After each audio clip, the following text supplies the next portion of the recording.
What we're doing today is we are going to go through Trihex versus Ahrelevant. I'm going to try to do that. I think the VOD should be out for that already. So right now I'm trying to bring that up.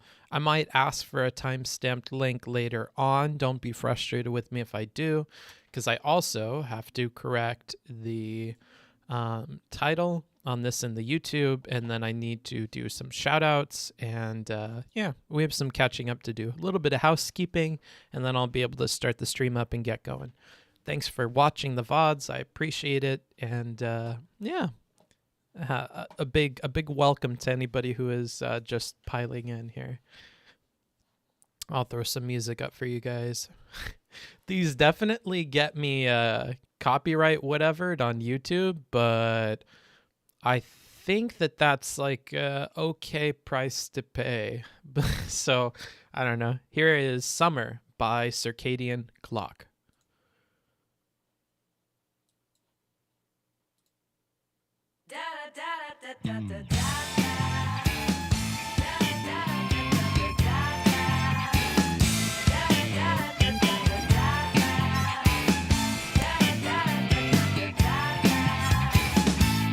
To love you in the summer, and every moment was a symphony. How did we get so distant, lover? How did I let you slip away from me? It's a summer and living it easy. The cotton's not the only thing I just say goodbye, me down sweetly, but don't tell me not to cry. I used to love it when we came in. I never wanted all those nights to end. Now that you're gone, it's like you're still there. And now I regret everything I said. It's the summer and living it easy. The cotton's not the only thing I just say goodbye, me down sweetly, but don't tell me not to cry. I used to love it when we came in.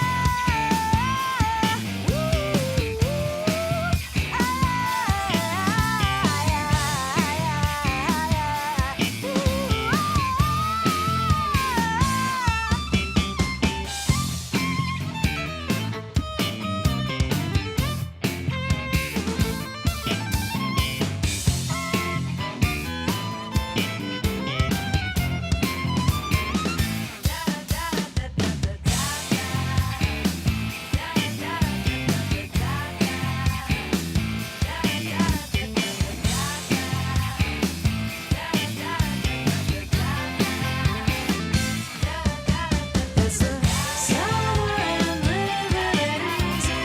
The cotton's not the only thing I just say goodbye, me down sweetly, but don't tell me not to cry.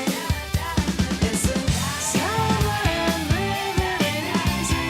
The cotton's not the only thing I just say goodbye, me down sweetly, but don't tell me not to, but don't tell me not to, but don't tell me not to cry.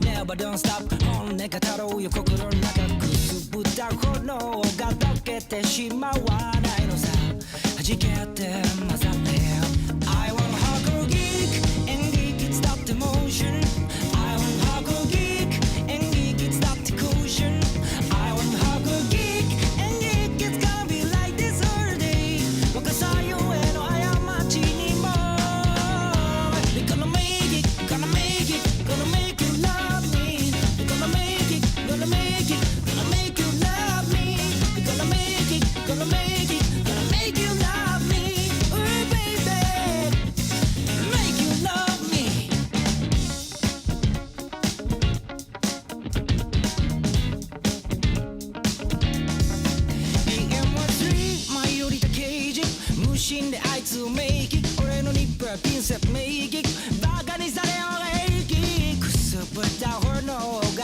けてしまわないように弾けて混ざって I love hardcore geek 演劇いつだって上々 I love hardcore geek 演劇いつだってゴージョン I love hardcore geek 演劇 it's gonna be like this holiday 刻も happy listen up hardcore geek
Open the curtains, lights on. Don't miss a moment of this experiment. Oh, the book is strange, like clockwork orange. Keep your eyes buttered till the end. Which you are going to be.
Go when you had the answer and you were there alone.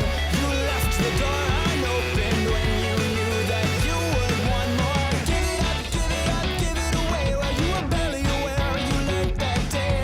Cut off so much, hardly remained. While you knew that there was still a way. This is your only plan. Oh, now this is your only. Now this is your only plan. Oh, now this is yours. Force it to yield. You'll forge it to the lines. You let your callous be your shield, and everyone will say that it all was finished years ago, but you will stay, and you won't ever let it go. When you had the answer and you were there alone, you left the door unopened when you knew that you would want more. Then again you found the answer and you were there alone. You left the door unopened when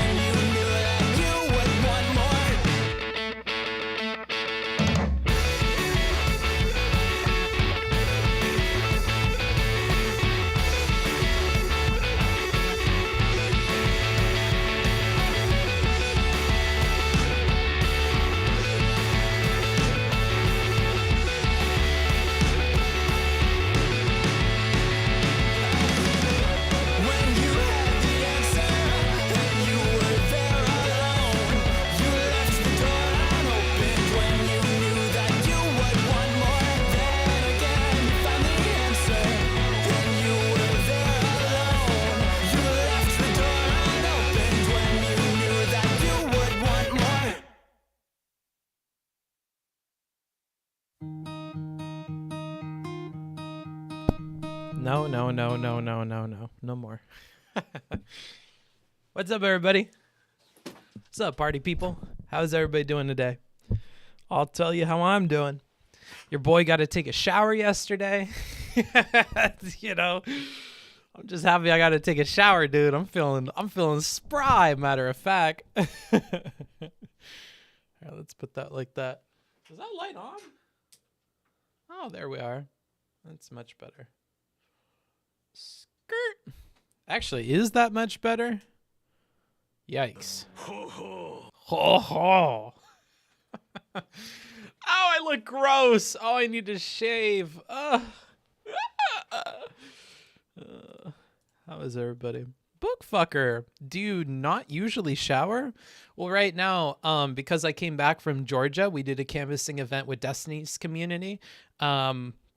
My dad let me know as I was taking off that I'm not allowed back in the house for like 10 days. So, yeah, I was holding out. I was a baby cloth boy or baby white boy for a good few days, which sucks because the first thing you want to do after climbing out of an airplane in an airport is shower. You feel gross. You have the slime of the people on you. You have airport gunk and you want to be clean. And so I had to sit there in my van naked in the cold, fucking wiping myself down like a goddamn fucking lunatic. Yeah, feels bad, man. Feels definite bad, man. Oh, well. It's pushing me to getting a house, so I pulled some strings. We're getting a few $1,000s at the end of the month. Very excited for that. And then I'll be able to move. And I'll be able to move into a real house that I will live in by myself. And it will be wonderful. I can wake up and make coffee whenever I want. I could shit whenever I want. I can take a shower. A lot of things that you take for granted, I will have, and that'll be wonderful. I look forward to that. So, you know, posy vibes, dudes, posy vibes. Speaking of posy vibes and making shit happen, look at this. Do you guys know what this is? Let me go ahead and, you can be as loud as you want. True. Greatest compliment I've received is when my friend said, "You smell like an airport." Showering is actually not appropriate if you are min-maxing your time spent. Best to be smelly with six head than clean with Craigasm, or whatever the fuck that emote is. Okay, well, I'll consider that. Looking as handsome as ever. Thanks, Johannes. With a name like that, I'm sure you're a beautiful Swedish man or something, and I appreciate that comment coming from you. Don't let that be racist. I love the golden one. Let's pull this off of the wall, go through it one more time for the people that may have missed yesterday's stream, and then we'll get into things. As the title may imply, depending on when you hopped into the page, you may want to refresh so that that'll be the correct thing.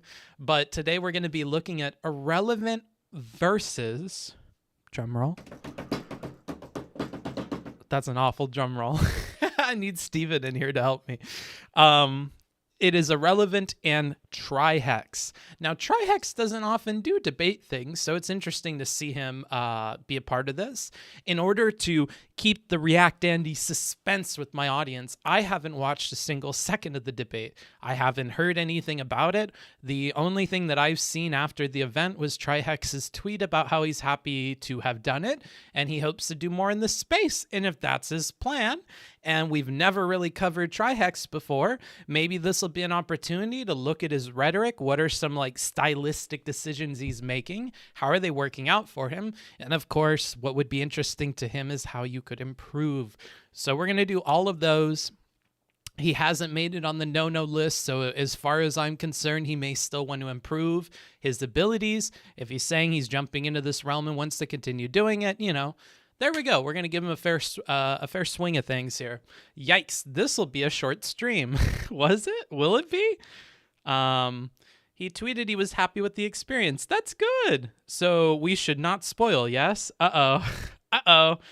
Spoil what? What happened? I thought the debate was normal. Okay, well, I mean, if you thought it was normal and everybody else is saying it's short, I'm wondering what's... He doesn't know. No, I don't know. And I want to keep it that way, so don't spoil it for me, you fucks. All right, let's go through this board. Let's see. I'll bring up my thing so I could see myself. All right. Whoops. So, oops, let's bring this way up to my Bookfucker. food hole. Thanks for that. Okay. So, you can kind of see at the bottom here, we got a pogfish. When we hit 500, that's a big fucking pogfish. Really cool. This is all for the Patreon. Okay, so we see Patreon over here. If you want to sign up for the Patreon, all you have to do is type !Patreon, and that'll get you a link to it. And on the Patreon, you get different kinds of benefits for different tiers, which you can read about on that website. I'm not going to waste your time shilling it. But needless to say, this is tracking the goals for Patreon rather than donations or anything else. I think this is pretty cool. Now, granted, I think some people yesterday thought this was for donations, because I got some crazy donations, the super chats on YouTube that we're going to go ahead and re-shout out because I didn't know about them and I wasn't paying attention to them. Anywho, we're down at 500. I think we've just about hit 499, which is more than we were at prior to the stream yesterday. So really happy about that. Thanks to everybody who signed up or edited their pledge. That's cool. Once we get up to 1,000, I'll use those ears that are right there. Okay. I'll make use of the ears and we'll do some cute femboy streams. I'll buy a choker and we'll be cute. Maybe I'll leak some pics. We'll see. And then at 1,500, this will afford rent basically. And I can do this like more full time. And then up at the 2,000, I fuck books. Okay. I'm going to leave that one. I'm gonna leave that one ambiguous. Okay, we're not gonna talk about what that one means. We'll cross that bridge when we get to it. Okay, we'll post those pics when it becomes relevant.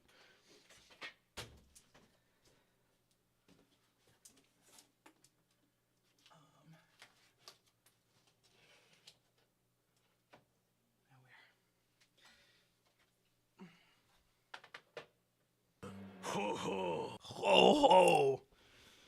Sticky pages? What are you talking about, sticky pages? Blue balling us, eh? Oh, I won't blue ball you, dude. There'll be some nutting going on. There'll be some nutting going on, dude. That's all I'll say. Not to spoil much, the vegan debate is more, quote, react debate, I would say. What do you mean? What does that mean? React debate. Like it was feels over reels, or what are we talking about here? I'm confused.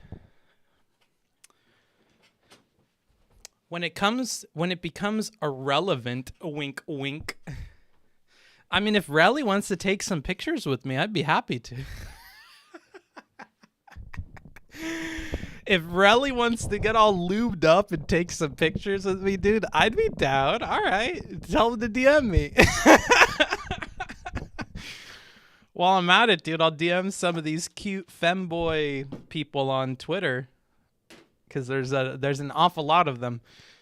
Relly has a girlfriend. Book feels weird, man. What? That are you assuming he's in a monogamous Like you're assuming so many things. You're assuming that anything of a sexual nature would occur. I didn't say that. You know, you're implying a lot with that statement, Sora. Can you also do Destiny versus Vegan Gains today? Maybe, dude. Vegan Gains kicks his ass. Vegan Gains is way good at debating. Relly is too Volcel. Aw. That sucks. I saw this clip of Destiny after the debate, with no debate spoilers, and thought it was, assumably, racist. Oh, no. Here, let's check it out.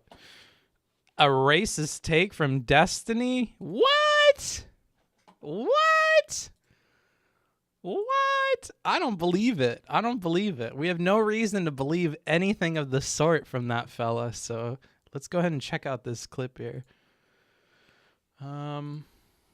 Okay, here is the literal Oh, you guys can just listen along with me. black-pilled position that I have on cash reparations. I didn't want to go all the way during the debate, okay? If you owe me money because you stole shit from my fucking dad, I don't want you to tell me how to fucking spend that money. Fuck you.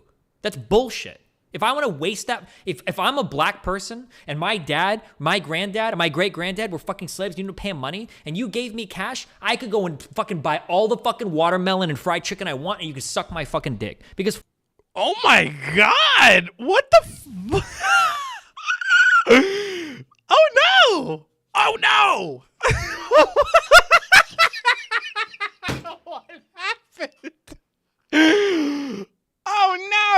I can't believe you've done this. Wait, can I hear that one more paying time? money and you gave me cash, I could go and fucking buy all the fucking watermelon and fried chicken I want, and you could suck my fucking dick. Because fuck you, it's owed. That's owed money. That's owed fucking money. You don't have any right to say that, like, oh, well, you should invest it in schools. Oh, you should invest it. No, fuck you. Wait, even if I'm gonna throw, even if black communities wanted to set that fucking money on fire, even if they wanted to buy flat screen TVs and fucking the lifted fucking Mercury or Lincolns or whatever the fuck they want to waste the money on. Stop! Enough! No, please don't keep going. Just say TVs and stuff, dude. Who the fuck cares? It's their money. You don't have a right to tell somebody how they can spend owed money. That's fucking crazy. Okay, here. Fair point. Executed poorly. Okay, I'll say that. Fair point. Executed poorly. As is stylistically the case with Destiny. You know what I mean? As is normally the case with them. We've drowned the baby of good point in a bath of fucking acid, dude. This acidic, awful rhetoric that he loves packaging things in. Holy shit. Correct point said by a racist. Hey, you don't have enough evidence for that, dude. He's just racially aware. He's just aware of what racist people think. That does not, therefore, mean he's a racist, okay? Bad optics, dude. Yes, I love this for mysterious reasons. It's bad optics, for sure. This. Yeah. Winter Madness, thank you for the sub. Oh, gifted a tier 1 sub. Wow, look at you. My little socialist PogChamp donating shit. That's cool. Watermelon and KFC. Haha, nice one. Well. Yes, I love this for mysterious reasons. I love this. At Booksmarts, when Doug drama review? Never, bruh. Stop. Gifted 5 subs. Wait, what? My bad. Oh, the people next door are talking. I think I'm being too loud. Oh well. Today is my work being day. polite is to at all costs avoid rudeness, and it feels like I have a much better chance of making that work by shutting up than by speaking. This is why you need to hammer home the optics point until it gets into his dense fucking head. Well, you know, the problem is, I think this is his brand. Breathtaking. You know, I shall call him. He's got this alt sort of brand to him. And I just, you know, I wish it wasn't. Well, you know, there's a lot of people that are very happy with the fact that he does this. There's a lot of people that are like, haha, I used to be racist. I love that. Yes, I love this for mysterious reasons. I love this. Give me a state on Doug that I can clip.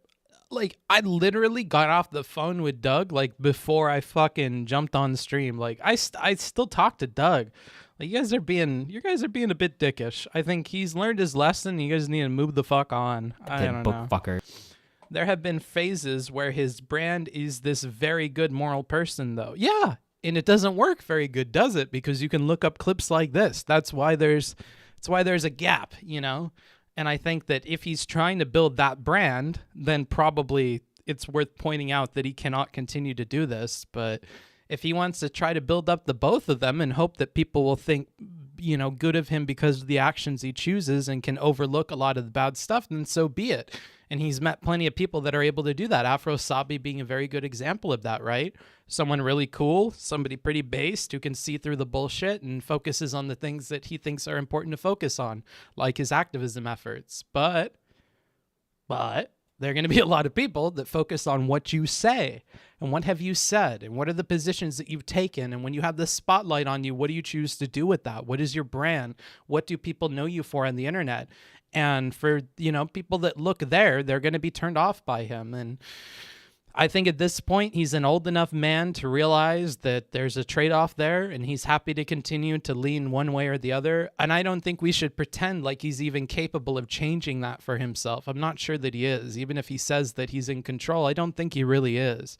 I think that he could try to be good for as long as possible, and it's just a matter of time before he snaps and loses it and does everything bad at once. So I don't even think it's practical to expect him to change it at this point, and that's kind of what my change in perspective has been, is the rhetoric guy for Destiny is like, I don't think he's going to change that stuff. And the most that you can do is get him to focus on where his goals are at and realize that there are choices that can be made with rhetoric, and to go into discussions being very conscious and aware of what those choices are that you're making, and to not let that be a subconscious thing, because if it is, then you're rolling the dice as to how you come off all the time, and that's not good.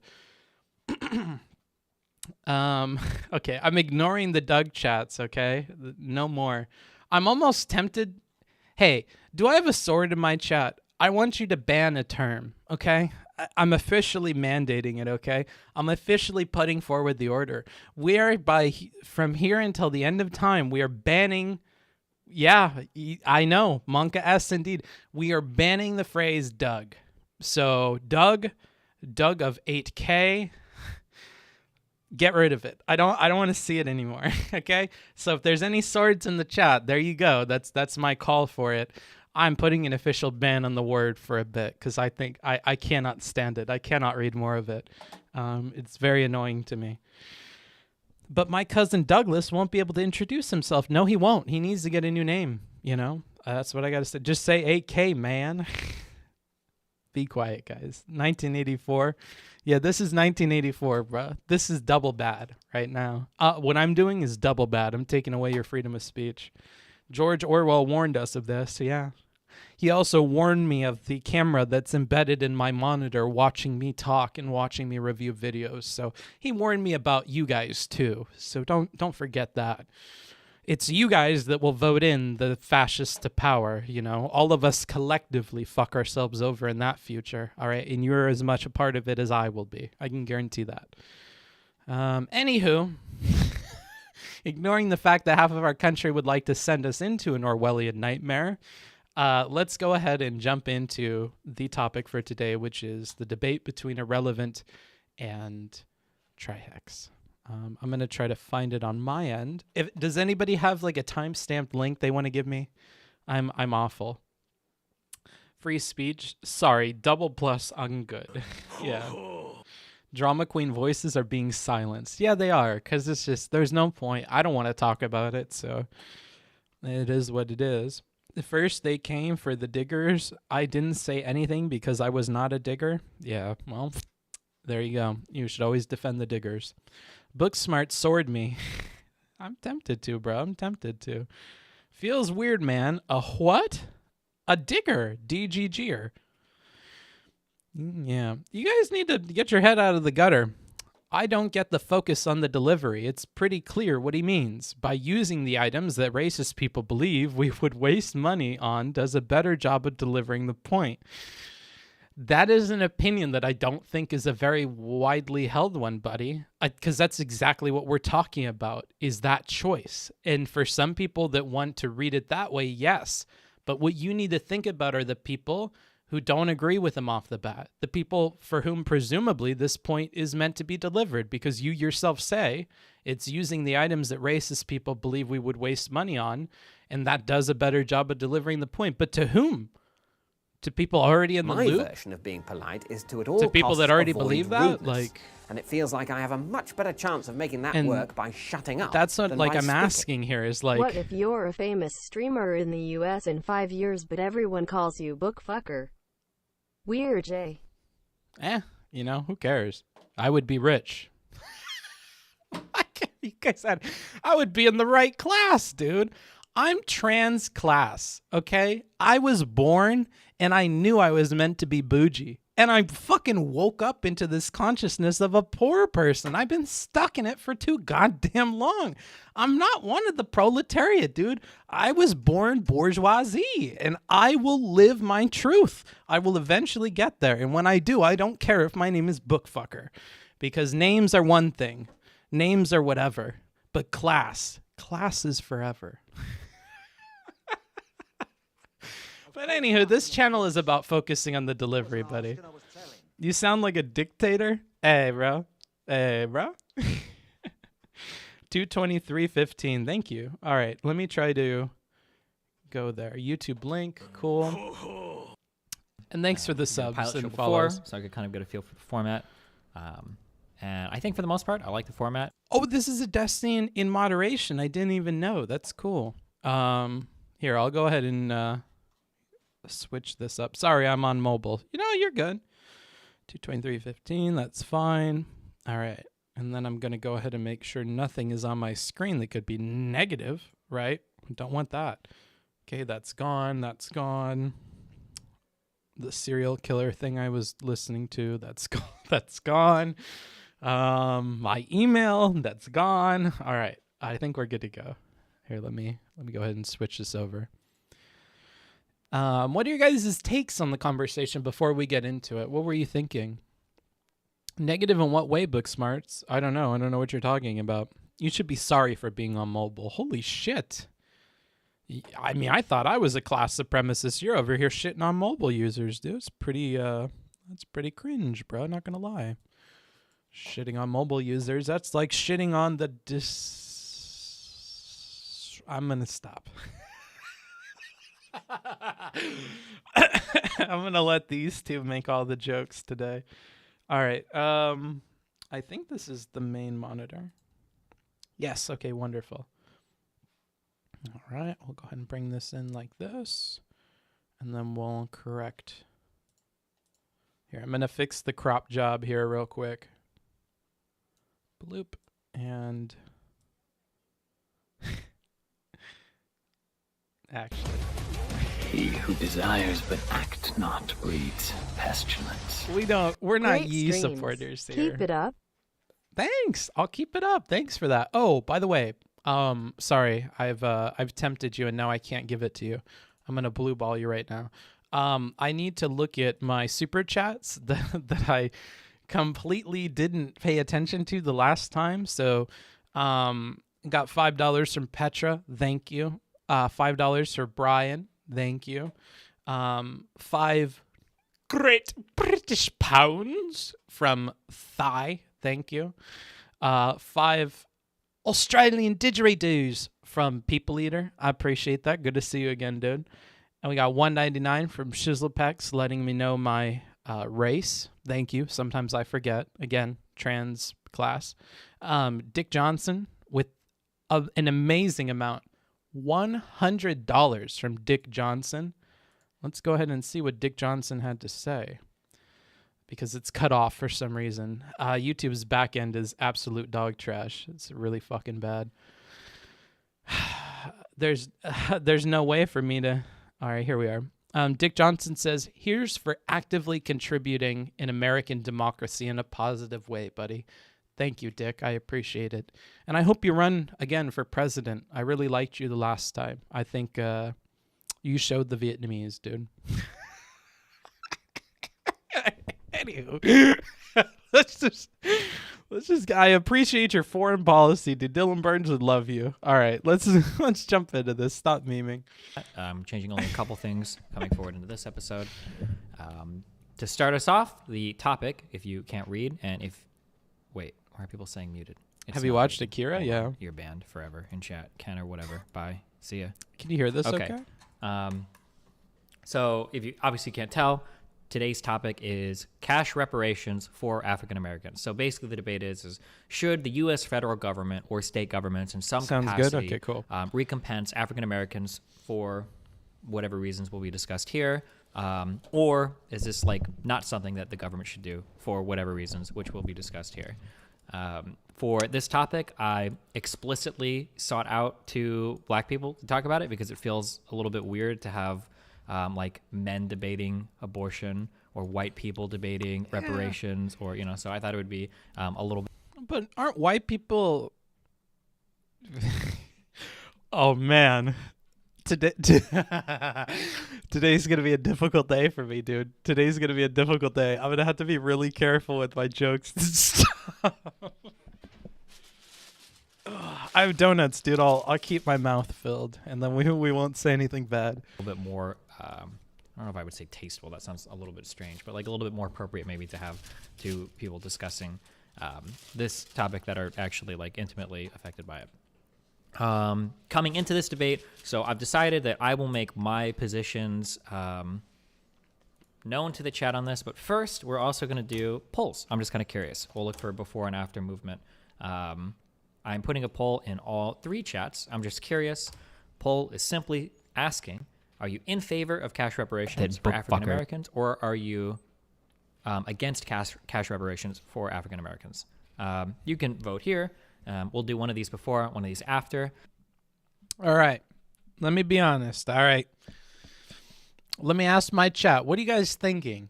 Yay or nay on cash reparations? Now, let's Booksmarts be honest with you for a second, okay? So it's kind of related to that racist clip we were watching earlier of that fucking small political streamer guy. What was his name? Tiny? Deetney? Something. Whatever. The racist shit that he was saying earlier. I'm kind of on that. I'm bored with that. Like, I think that's an interesting problem to point out. I do have a problem with how they would spend the money, because I don't think you're really fixing what you aim to fix by just giving people cash when they don't have any of the other things they need to make that cash worth it. Like, one thing that we talk a lot about is how, we don't talk a lot about it, Twitter does, about how, like, you give a tax write-off or you give money to people that are wealthy and they'll put it into something and they'll grow it forever, right? But if you give that money to people who are on the precipice, on the brink, there's a million other obligations that money has to go to. It has to go to bills. It has to go to debt. It has to go to a lot of other things that are not necessarily going to bring back dividends for those people. I would think that, given that African American people have not been given the opportunity to grow their finances, they have not been given the opportunity to have equal access to education, they have not been given all equal access to a lot of other opportunities, this idea that you're just going to cut a check to them and that's going to do exactly the same good for them as it would anybody else in the country seems foolhardy. It almost seems like you're turning a blind eye to the reality of the situation. You're going for something that's much easier to sell to people. And I don't think that's necessarily the best for everybody. But at the same time, I also don't think the best thing is to invest all that money behind the scenes into education or something else, clap your hands together and say you're done, right?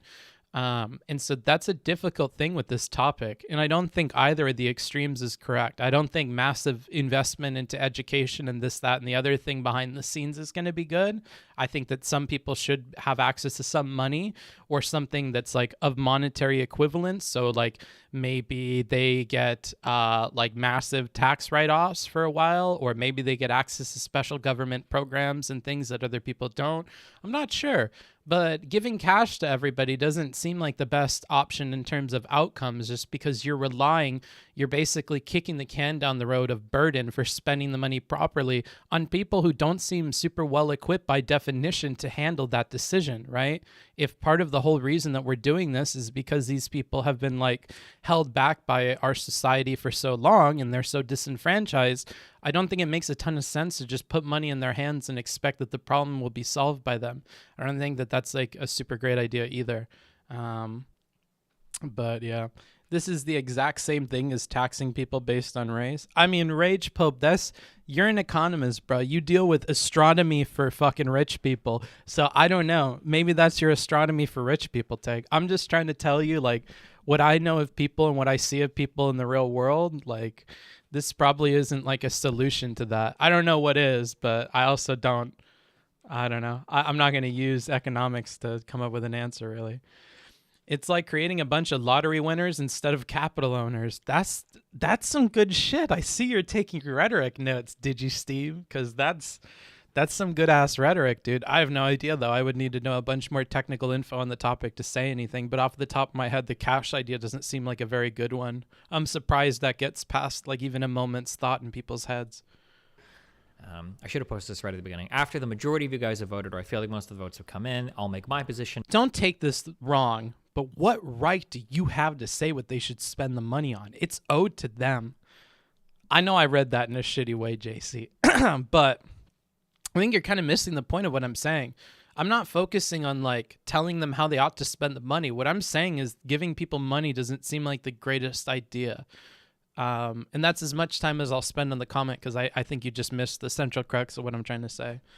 Booksmarts, this has nothing to do with economics and everything to do with morality. All right, let's phone up the philosophers then. They're always great at coming up with policy advice. Sounds like you picked a problem you're doomed at then, bro, because the philosophers aren't going to help you worth a goddamn thing, dude. And then we are going to... Oh, I should add a not sure option. Ah, fuck. You know what? This is episode 1. We're a little bit informal. Actually, hold on. I'm going to do that.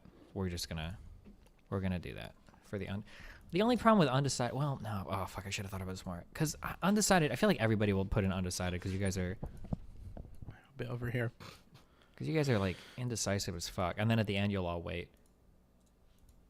No, you know what? Actually, no, I changed my mind. I will force you to, because if it comes down to voting or... What do you think policy should be based on? The needs of the people and solutions we can agree upon to remedy those issues? Won't answer the question, should we be able to tax black people for being black?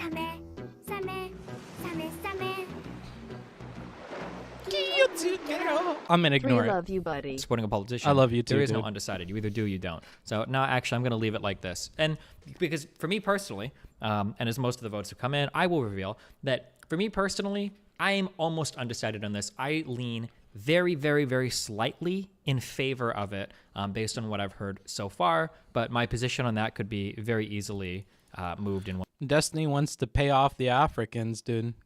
Take note of that. Destiny just wants to pay off black people, dude. He doesn't want to deal with any problems. Very interesting. One way or another. Very telling, Destiny. And just so you know, I'm obviously memeing. With him. Mike from some people- CCP take? Yeah, I know. Unironically, a fucking Mike take, dude. People in chat are arguing that the polling is too vaguely worded. Define cash reparations. No, I'm not going to. I'm not going to write out a 37-page policy proposal on every poll we do. It's just a very simple question, just to gauge your overall feelings of things. Got a lot of nays on cash reparation. I think I've convinced you guys from the get-go to be against it. So maybe I've poisoned the well there. Okay, you can do it. You can handle it. Be careful. Okay. All right. Does reparations have to mean direct cash payments? Well, it's funny you mention that. Let's go ahead and take a look at the topic. I know you may not be able to see it. You see where it says cash reparations, buddy? Yeah. There you go. That's why we're talking about cash, because that's the topic. I'm sure there's other kinds, and that's probably why they specified that we're talking about cash reparations as opposed to presumably some other kinds of reparations that you are hinting at. Yeah, they probably exist. Although that is not what this topic is about. So okay, chill. I did not see that. All right. Well, you're the one that typed dumb bullshit without looking at the screen. Don't tell me to chill. You're the one typing that shit, dude. Everyone has an equal chance of me reading their remark. Just remember that in this chat. I will roast you if you say some dumb bullshit. Because what you have served up to me, my friend, monsieur, you have served up to me on a plateau. You have served up this wonderful content, bro. And I will pick at these content. Yeah. You're not reading? That's easy content, bro. I'll pick that out any day. that's the poll for that. I'm going to bring in my two being master mean. debaters, and then they're going to have an argument. And then at the end, we are going to just revisit the chat, see if the broad feelings have moved at all. Just as an introduction to this and to make sure that we understand what's going on, the way that this show works is basically I bring on two people to have a discussion/argument relating to a certain topic. I'm only here to do moderation. And when I say moderation, what I mean is that if I feel like the two people have exhausted a topic or aren't... How dare you not read a tiny line of text in the corner? How dare you not read what the fucking topic is? Yeah, what a huge demand. How dare you not read where it says today's topic? Yeah. Because of all the things to read on here. I don't know. I guess that's the least important one. He probably started over here and he's like, let me sound it out. Destiny.gg. Okay. Twitch. And then he fucking was like, it's too hard, dude. I'm not getting all the way to the bottom. I read left to right, motherfucker. responding to or hitting each other's points well. I'll just kind of step in and say, I think he's Thanks trying for the to say subscription, this, we should dude. respond to that, or we should move on I from appreciate that. you're a good sport. People scream and shout at each other. I'm not really here to intervene there. I'm just trying to make sure that the argument stays on like a good course. As well. So that being said, I will roll It's us cut in. off at the top first. Yeah, because you don't need to read it. It's almost like this is all by design. It's almost like I've designed this. Breathtaking. Here, I'll fix it for you guys. There, you can read everything now. Mini-me. Look, now you're forcing me to show the Yee sponsorship. You're forcing me to do all sorts of things I'm ethically against. I hope you're happy. I ditched my ethics for Twitch a long time ago, dude. He who desires but act not breeds pestilence. Dang, I really like that alert in particular. I know you guys don't like them because they're loud, but I love all my alerts. To our debate scene, we have at the bottom left our boy Trihex. Fuck, I don't know if I should say that, but our wonderful so cute, friend I love Trihex here. Okay, Super Smash Brothers player, Mario Maker player, and all around cool dude. And then on the right we have one of our wonderful participants from the Georgia canvassing stuff. Our politics / philosophy stream. I met him in real life. He's really cool. He's cute. He's like a little ball of anxiety. He's always like, dude, I don't know, man. I fucking, and he walks like this, dude.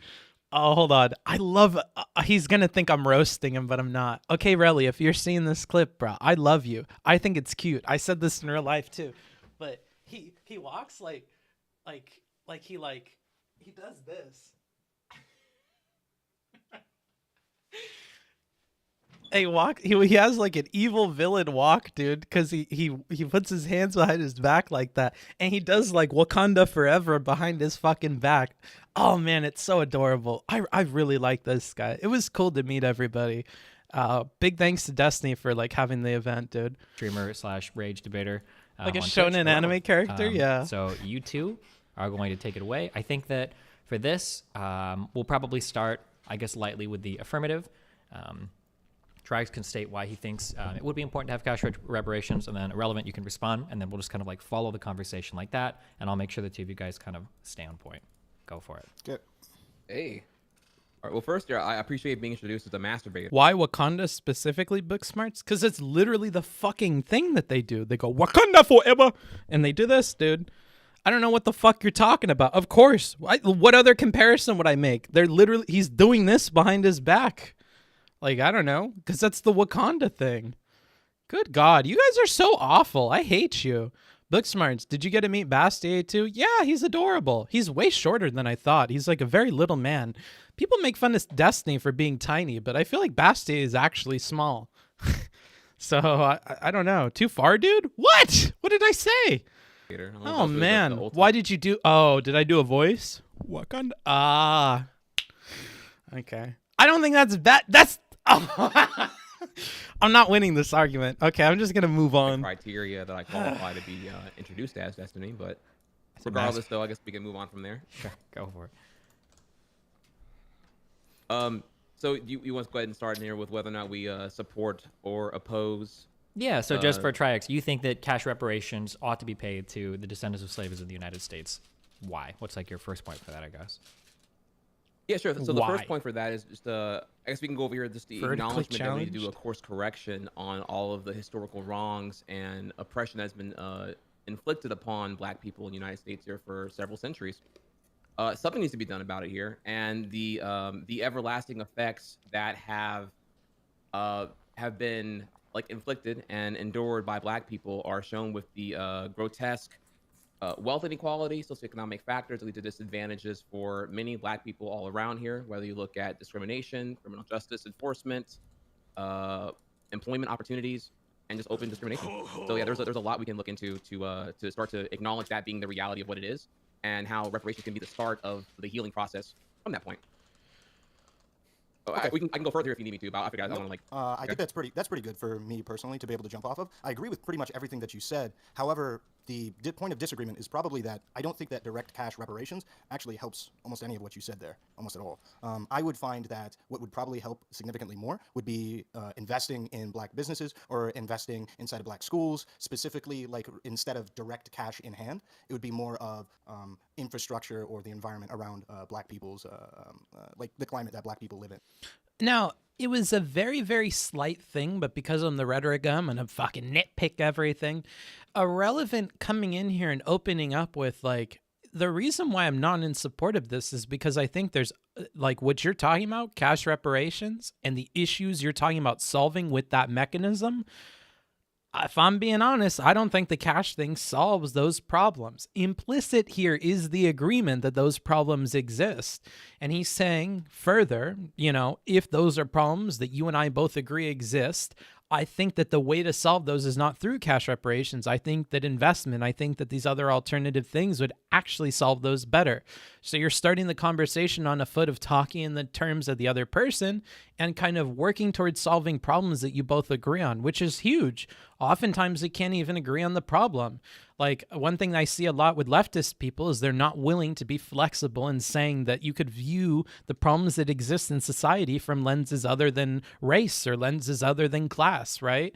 And this inflexibility and unwillingness to even admit where the problem starts means that you're having to work through a lot more steps before you're eventually able to work towards a solution. So drawing this line immediately and being like, we at least agree on the problems and I want to fix them too, I just don't think that's the best way, already gets us past a lot of the hurdles that we see in panel shows and other places where we can't even agree on what the nature of the problem is. One of the reasons why I would cite the necessity for a more El No Sabe? What do I not know? Fix rather than direct he doesn't know? Wait, Trihex had a good open and Ahrelevant used it against him? Uh-oh, here it comes. Wait. What do you guys... Can't believe Ahrelevant is using debate. Wait, what do you mean? Citing rich black people and how they still face systemic discrimination and things like that. So even if we were to, let's say, give black people each $1 million apiece, it would make their lives substantially better, but it still wouldn't solve a lot of the problems that might cause, for instance, their children or what have you, to be able to incur a lot of economic or societal stress. Actually, it's interesting because I entertained and interpreted the question as, are you for direct cash reparations as a method of delivery or nothing? I wasn't aware we were able to actually, challenge the framing here and entertain community investment. Oh no, that sucks. You fucked up. You're a dumb fuck. Oh no. Wait, let me listen to this one more time. That sucks. Because that's actually to incur a lot of economic or... Didn't this happen on the last Destiny and Moderation as well, where it was like the kind of forcing people into being so strong one way or the other on topics is a huge problem? I know that he made it clear in the last one, if I remember off the top of my head, that he really wanted them to stick to their sides and to not do agree Andy stuff.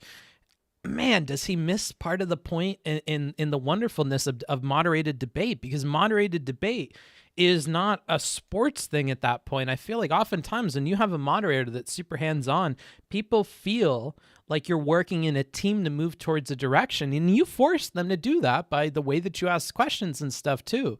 So this idea that you want people to continue to be aggressive with each other and stick to sides they started at the beginning of a debate while also like being super pushy towards like, clarifying where the problems are and stuff. I don't know if those all mix together in the way that he's wanting them to. I don't know if these are like fighters that are very happy to box in a ring. They're very happy to argue. I feel like it's people that want to reach consensus on a topic. And if their goal is consensus and not conflict, it's going to not work out very well. I see he tries to force conflict in a lot of the way the show is set up, but it just doesn't work like that, I don't think. But debate is supposed to be MMA for nerds. That's the opinion of you debate lord people. That's not even the opinion of people outside of the community. So I think that's, a place for you guys to be more introspective. That's not in my opinion, that's not a good opinion to have. Or societal stress. Actually, it's interesting because I entertained and interpreted the question as, are you for direct cash reparations as a method of delivery or nothing? I wasn't aware we were able to actually, challenge the framing here and entertain community investment, because that's actually what I'm more excited about getting into than the logistics of how you would implement that compared to direct cash injection. But I would say that ultimately what I actually advocate for, since we already get to entertain dissecting the framing of the question altogether in this debate, is a hybrid. I think that a hybrid of community investment and direct monetary injection would be I think both sides, dude. I think we could have cash. We could have all sorts of shit, dude. I'm looking to make a freaking variety plate of solutions to this problem. I mean, people told me I needed to argue for like a crouton-only salad. And in my opinion, salad is made up of all sorts of lovely little parts. And I think croutons is just a small part of that. Like, fuck. That sucks. Well, there goes that. The best way to approach that. You're not wrong in that a societal interpretation of black success and black wealth can still not solve the problems of They don't prejudice belong and in discrimination. salads. Well, there you go. Then your argument should be we should have no croutons in our salad at all, but that's not. The opposite of that, though, that we only have a salad made up of croutons is a dumb fucking empty head position. And I think forcing someone into having to defend that sucks. Obviously, the person who gets to say literally anything but cash reparations is going to have the easier position here. Relly's position is always, by definition, going to be easier because it's not an exclusive one. He's not saying that, like, only cash. But if Trihex were to just defend the idea of cash reparations more, he could. But when you weigh it against other options, I think it pales in comparison no matter what.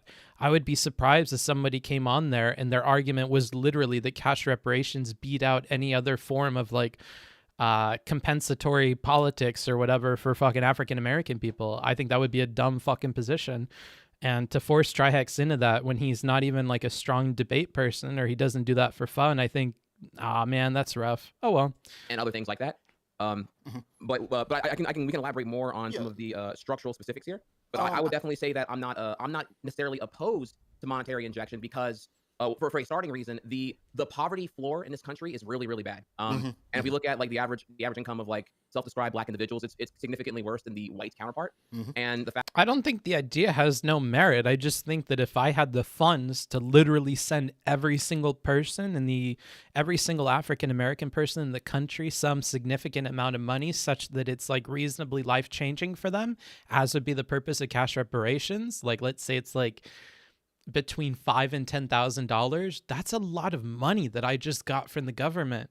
And I don't know if the right way of spending that money is to give that to all the African American people by means of like direct cash injection. I think once you're facing that sum of money, you could probably spend that in a dozen other ways that are going to benefit these communities over the long haul, over the lifetime of the country. And I just don't know if this is the one. Once you have that giant sum of money sitting in front of you, I can just think of dozens of other better things we could do with them. And I'm no policy expert, you know? fact that that the amount of incarceration $6 trillion, yeah, that's a lot of fucking money, dude. That currently happens in prisons with black people, despite how it's almost 40%, right? Based off of I think a very very easily agreed. All right, and you're getting a timeout, P-Jaw. Don't come in here and say the R word, you fucking pepega.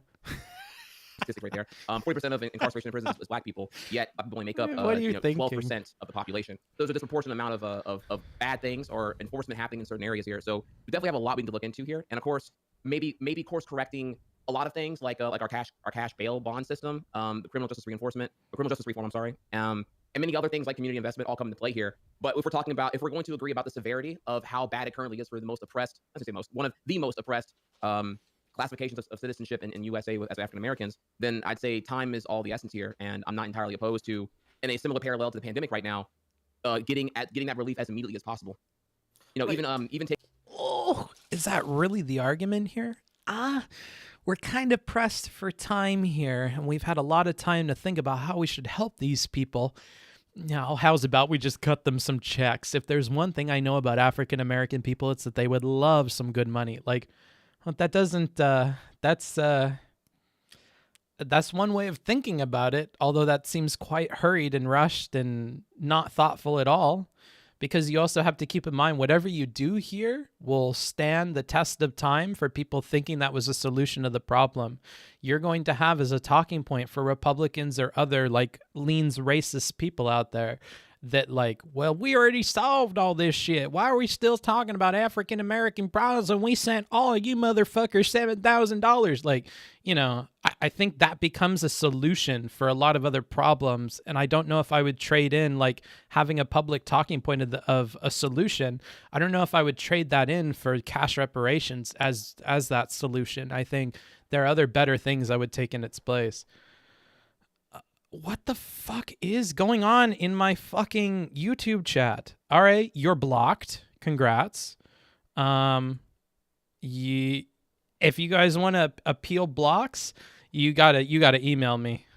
If you guys are copy pasting this stuff in my YouTube chat, you're out. So you're blocked. You're blocked.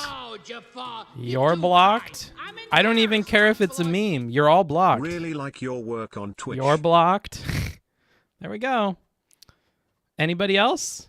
Oh, Dragon Reno, you're blocked. There we go. If anybody else wants to step up to the bat and get blocked, go ahead and keep doing it. I love it. I need Coom. Well, that's okay. Roblox, please. I swear to God.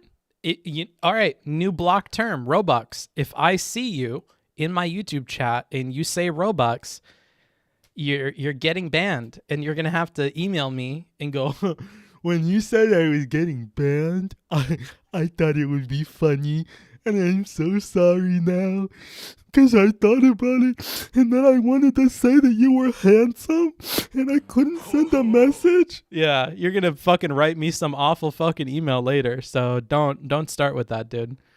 You get a ban, and you get a ban. Yeah. All right, Thomas. Wait, we have to say racist stuff? All right, you're out, Thomas. You're out. I'm sorry, buddy. You've memed too close to the sun, my friend. You've been blocked. All right, there you go. Give Boblux. You sound R-word. Okay, well, you sound like you're blocked. I can't hear you anymore. Hello? Oh, I can't hear you. It would appear that you're blocked. You fucking idiot. Oh, my God. We got sent here by our Roblox leader to troll. Interesting. Have I upset the Nazis that much? Okay, for example, I'm sorry. Forgive me, do one more thing here. For example, here, if we entertain strictly community investment, and we're talking about, like, I don't know, logistical oversight and what could be 1 to 4 years before we see tangible implementation in certain areas, that is one high school student's entire high school curriculum, where they weren't even able to do that. And just having the additional money to be able to kind of like make things happen, I think we can make a pretty big modern, what's the word here? Modern application into the parallels of COVID right now. Getting more COVID relief 9 months ago, if it's like a monthly UBI implementation, just to like get the relief we need to people as quickly as possible, because we understood the severity of COVID at that time, with this disruption to the economy and everything else here, would have made probably a lot of difference for a lot of people involved, and probably resulted in definitively less death. And the same way here, getting that immediate monetary relief to Black people, if we're admitting here the level of oppression currently going on in this country for them, would also lead to definitively less suffering, possibly. What a weak argument from Trihex. I'm sorry. Like, on this channel, we often try to focus on rhetoric, but I found that you guys appreciate like comments on logic. I feel like this is a weak argument. Like, are we so rushed that you would take this? I don't know. You're going to have to really convince me that that's a better idea. Okay. Because again, like in a hypothetical world where we're rushed to this point, sure, we're rushed, but we also are sitting on a giant stack of money. Because in this Thanos-snapped reality, where I have all of the money, but I have very little time, like, the money is the hugest thing. If you have the money to distribute to these people and you're at the point where you can press the button and do it, that money could be spent for other stuff. I don't know if it's a matter of time at that point. Is bookfucker an appropriate term of affection? Yeah, I think so. Can you delete previous chats? I don't know. Ask the banned people. I don't disagree with anything that you just said for the most part at all. I only have a few questions to be able to springboard off of that. What if, let's entertain an idea where in which Black people were not ever like slaves or even systemically oppressed? Would you still advocate for, but they had the similar economic conditions to what they have right now? Would you still advocate for similar policy to what you just described for that group of people? Would I advocate for African Americans to get reparations if they were not in the poverty state they're currently in right now? Well, technically, it wouldn't necessarily be reparations, but would you still, advocate for similar economic policy to what you're describing if they had not gone through any kind of like systemic racism or anything like that? So Ahrelevant's question is basically, let's say that there was a group of... If I'm interpreting this correctly here... Wait, I'm sorry, real quick. What Ahrelevant's question is that he's saying is that there was some minority group in the United States that currently had the same like socioeconomic status as African Americans, would you be giving the exact same prescription for them as you are now for African Americans? Is there a difference? Like, does African Americans' history in the United States of slavery like have any special bearing here? Is essentially the question. Right. So I get right there with that one. So the thing there is we have to agree here that the oppression African Americans feel in this country does stem ultimately. And now we're going to talk more about problems. So I said at the beginning we've outlined the problem and agreed upon it, but Ahrelevant is bringing our attention back to the nature of the problem itself by comparing it to another hypothetical in which a different minority group with perhaps a different history is oppressed, and to see if that changes Trihex's opinion here. But that's interesting because all I could see this doing is making Trihex look bad, Because if Trihex isn't able to navigate the difference between the African American community and his prescriptions for them and his prescriptions for another group, Relly could easily have follow-up questions regarding that and make him look like he doesn't understand what he's talking about. I'm worried for Trihex here because it depends on how this line of questioning goes. I'm not sure he'll answer this like to Relly's satisfaction. From the byproducts of slavery being enforced. Slavery, 3/5 Human Clause, electoral college enforcement, paywalls, being able to vote, paywalls to be able to have the legal protections that the white folks have comparatively as well, and all the civil rights movement. Cool. So to be clear, Trihex is drawing a line here that yes, in terms of minorities in the United States, I would separate African Americans with their history of slavery and other laws that have come kind of in the wake of slavery. Okay. It's the suffrage, the discrimination, and the cultural reinforced bigotry, and I would argue the non-normalization of black success here. I think all of that stems from slavery, and therefore it's that is intrinsic to justifying reparations and the cash relief for black people. There we're weak though. See how we were doing a very good drawing of the picture, but then we don't have a connection there. Do you guys feel that slip? Let's go ahead and listen one more time and see if you could see that. Bigotry, and I would argue the non-normalization of black success here. I think all of that stems from slavery, and therefore it's that is intrinsic to justifying reparations and the cash relief for.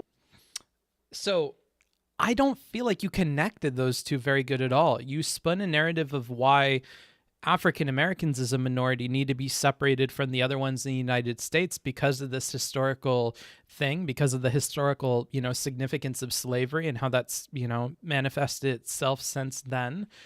But we don't really connect that to reparations very well, nor do we connect it to why specifically it needs to be cash reparations, which I feel like was almost implicit or almost implied in Ahrelevant's line of questioning here. Like that's what I was picking up from it, but it doesn't seem to be addressed there very much. What exactly is the slip? I say slip because I'm thinking of when you're in a car and you're trying to change gears and the gear slips a bit, like you didn't do your clutch right and it didn't quite sit into the next gear. I felt like we were doing really good. We were humming along on the description of what makes the African American community in this country different than the others and why we have to treat them differently. But in the explanation, in moving all of those points to support why it needs to specifically be cash reparations, or why they specifically compared to other minority groups need to be treated differently, I don't know if he connected that as well as he could have. I think that those are almost two independent arguments still, and there could have been a bridge there. There could have been a transition there that kind of led into each other better. It's almost like when I'm reading a paper and we have a very, very good intro with a very, very good lit review. Like it tells us all of the history about the topic and how we've kind of gotten to this point. But then the very next sentence of the very next paragraph just randomly jumps into your thesis and it doesn't connect at all to the history you just described. That's what I feel like here. I mean, it could be a very minor thing I'm focusing on, but my thing is to nitpick and, say minor things that I see. That's something I'm seeing here. For black people. If other minorities are in a similar boat, like on a socioeconomic factor, and they didn't go through that, it contextually requires for me to say, is it directly related to, American Here policy? It is. Because that's the whole thing. United States had slavery for 80 something years before it was amended. Let's assume that you're not going to go deeper. Oh my goodness. Yeah. See that therein lies the dilemma. I mean, he did okay considering the debate question was flipped on him and he was improving. Yeah, no, at a larger level, I don't have huge criticisms for Trihex. We're zoomed in, right? We're zoomed in so deep that I have to focus on these little things. But yeah, if you zoom out, I don't think he's doing bad or anything. No, that's just something to keep in mind. And paying attention to little things like that is how I hope to give some kind of value to Trihex or to anybody else who once again debates that's watching this, just picking out anything that I see that's funky or weird or not to my liking. And then maybe somebody else will listen to that and they may not even agree with how I explained it, but they could see something else in where I'm highlighting. And they're like, I don't agree with Booksmarts that this is the reason why that was funky. For me, it was this way, but I think it's important to highlight these little areas and then people can, come up with their own takeaway. It's just what I'm here to do. let's assume that it wasn't. It wasn't due to directly American policy, that they were just economically destitute for not, I don't know what reason I could give that isn't necessarily economic. Maybe they just, I have no idea what I could possibly give. Perhaps discrimination from other groups online could put them inside of a depressive state. Maybe social pressure or social discrimination, not so much as a result of the government, but more as a result of the populace that fill the government. And they were economically destitute as a result. Okay, yeah, sure. So I would say, specifically, would I be supporting reparations for a different minority if they were in a similar socioeconomic factor and didn't endure all the things Black people did?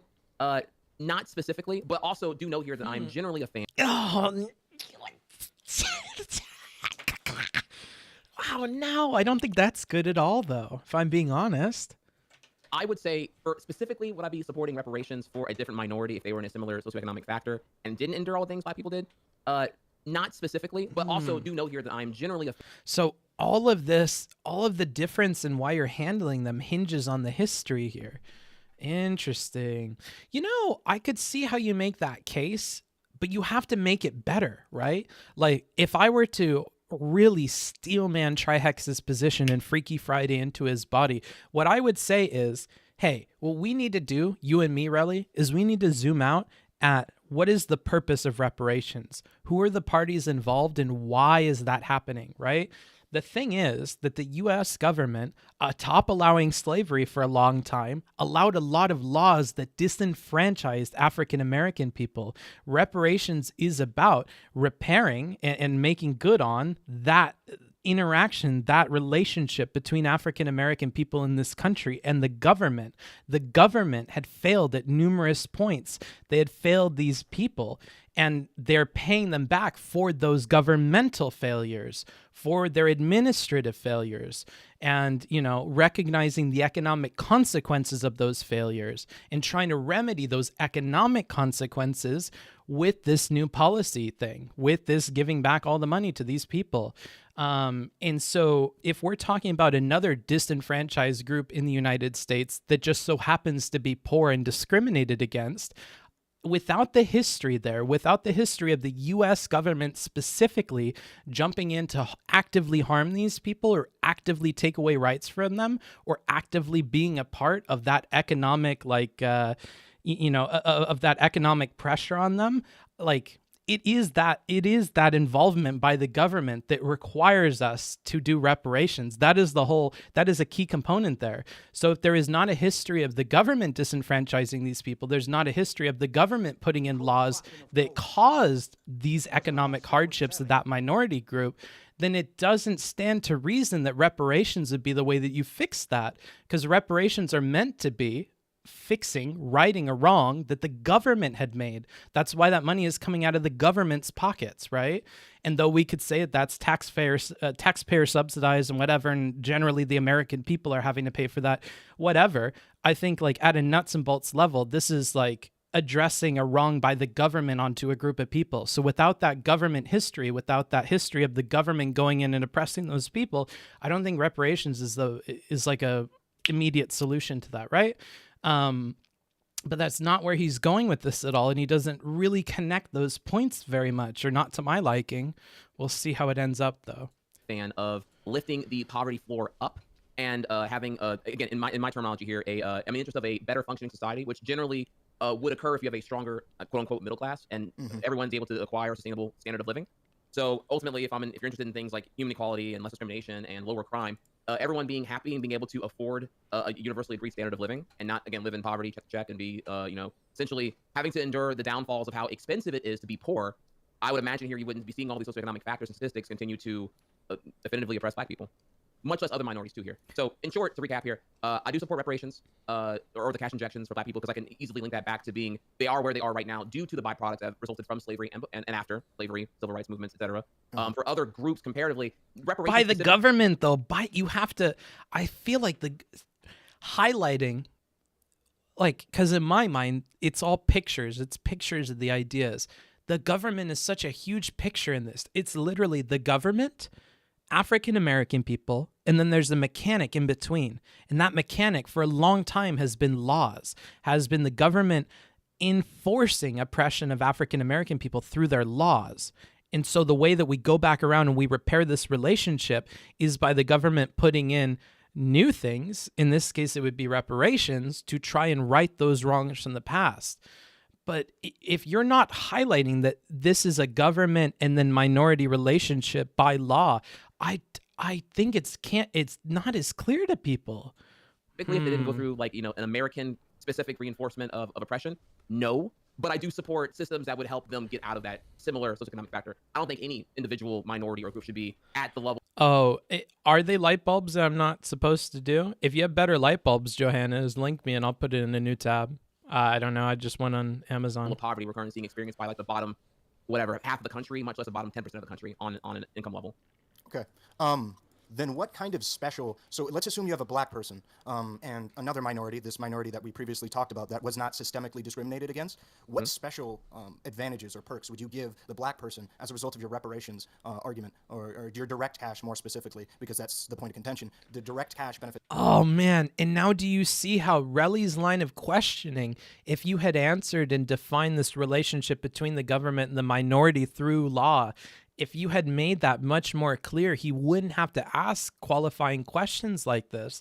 And we're starting to push Trihex into a place where that connection and the system that I described may become less and less clear to Trihex. And he may become distracted in the way that Relly's asking these questions. I hope that's not the case. How long does this go on for? Okay, a good while. Would you give the black person that you wouldn't give the other minority individual?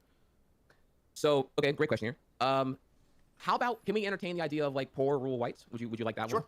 Okay. So let's say, because I'm not derailed right here. Okay, so if we entertain poor rural whites comparatively, out in like, you know, wherever, like Nowheresville, Kentucky or something like that, right? The difference there, where I think we would differ, or where I would differentiate comparatively here, is that ultimately what I truthfully advocate for is a hybrid of direct cash payments and community investment and things that would make society. You're wiggling out, though, with that. You're wiggling out. You don't need to bring that up and fall back on that. Just stick to the reparations discussion. Relly is. It's not important that we understand that larger picture about your argument because you're here to talk about cash reparations. And he's asking you specifically, not even about the solution, but he's asking about the difference in these two people because he's interested in how you're distinguishing black people from other kinds of minorities that, you know, are in a similar economic situation. So it's not even his focus. I don't feel like you need to keep clarifying that, bud. Generally better. And I think one of those, like you're bringing up earlier, actually, is going back into investing into the creation of more black-owned businesses. The reason why I would agree here that direct cash injections don't really solve the problems that we're bringing up right now about racial issues, societal problems, and general oppression is that, like, if you give everyone like a... Are we allowed to curse here? You say agree, but I don't know if Relly is even implying that. I don't think even Trihex understands what Relly's going for here. Right, before I forget. Yeah, if we give everyone like a shitload and a fuckload of money, ultimately, everyone's going to impulsively spend it on random consumerism trash, and ultimately it will be money put into the black hand that eventually gets drowned out from consumerism and goes into all the money of, or all the hands of the white-owned businesses. Why are you here? Why did you choose to be in favor on this issue then? If you're so well aware that the money will be wasted and stuff. I'm confused.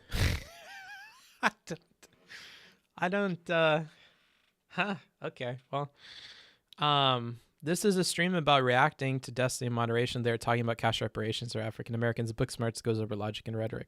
Good summary, dude. In a broad overgeneralization, right? So it doesn't really solve the problems that go on with black people because, sure, they were able to acquire material wealth in a short-term burst, but there's still not really a battle plan, a pathway, if you will, towards how we repair this fragmentation of generational success that we continue to see from on a macro picture of white folks and other races, and how blacks continue to see the pipeline right to prisons in some cases here. So yeah, I do agree that the reckless, directionless injections, just to right the wrongs, you know, hey, you suffered enough, here's your suffering tax, call it a day, shut up here, is directionless and not really effective. But again, to answer your question, sorry, I'm derailing a lot here. I'm getting long-winded. The difference is with black people specifically compared to like comparatively poor white people is that I would make it I would think you're a program to prioritize the creation of black business is definitely look into here. So you could also offer the monetary injection, but also offer 0% interest business loans to black people who would be open to creating black-owned businesses and ultimately try their best to like kind of create the landscape of like had there not been all these decades of disadvantages for black people to be able to get to the equal footing that we've seen in white America. Just kind of a I can curious. detail that further if you'd like to, but Kind of curious with this conversation. So I think something else that Ahrelevant is getting at. So let's say that black people in the United States, or more specifically African Americans in the United States, were like occupying the same strata, the same economic areas as white people. Let's say that there was a similar percentage of African American and white people in poverty, in middle class and upper class. Let's say that it was more or less the exact same. If that was the case, would you support reparations for African Americans, or would you be opposed to it at that point? Ooh, that's it. See, the problem there is it's so hard to entertain a hypothetical because like the context of how both classes or both races have been able to manage equal footing despite all the oppression to me seems weird because it's like your scenario also. The other problem I have here, by the way, I'm sorry, I'm not answering question another question here, but it's like the problem. Oh, this is why. Okay, so Trihex actually doesn't have a mental framework for this. He actually hasn't thought about it. Yikes. Well, this is why I don't like focusing on logic, because I feel like it forces you to shit on people, but this is probably something you should have thought about. Like, and it's something that should have been at the forefront of your brain when you're explaining to people about what you think here, right? This relationship between the government and the minority through the enforcement of laws that forces them down. I feel like this is the full sentence of ideas he needs to like get through this argument, right? And I just don't feel like he's broken it down to those terms and is able to navigate them. But that's what it is. That's what in this hypothetical separates one group from the other. It's not their socioeconomic standing. It's the history of how they got there, which is what Trihex wants to say. But it sounds cringe if you're not able to make an argument off of that, right? Like to just say that, well, it's the history, it's slavery. Like, it's not just history and slavery, though. Like, you have to explain it better than that. I don't think he has the words to. It's not just history and slavery. It's the relationship between the government and this minority group of people. It's about the actions taken by the government over the course of history that has forced them into this position. And just because you look at somebody else down at your rung of the social ladder and go, well, look, Asians aren't doing too great. Like, look, they're over there too. How come we don't just give them cash? Like, yeah, but Asians didn't like have the extent of the boot of Uncle Sam kicking them down all the time. And there is your discussion. Then you would probably get into something about how Chinese nationals were discriminated against, or the Japanese during World War II, or yada, yada. Then you could get into that conversation about what level of oppression at the governmental level or at the legal level, warrant some kinds of reparations or some kinds of apologies. But you can't get there without those terms, without pointing people to that area, to that argument. I just don't think he's doing that here. They gave reparations for Japanese interned during the war. No, yeah, and a huge apology. Yeah. I think at this point, Trihex's chat was shitting on the hypothetical thingy, saying that it's somehow stupid to use hypotheticals at all.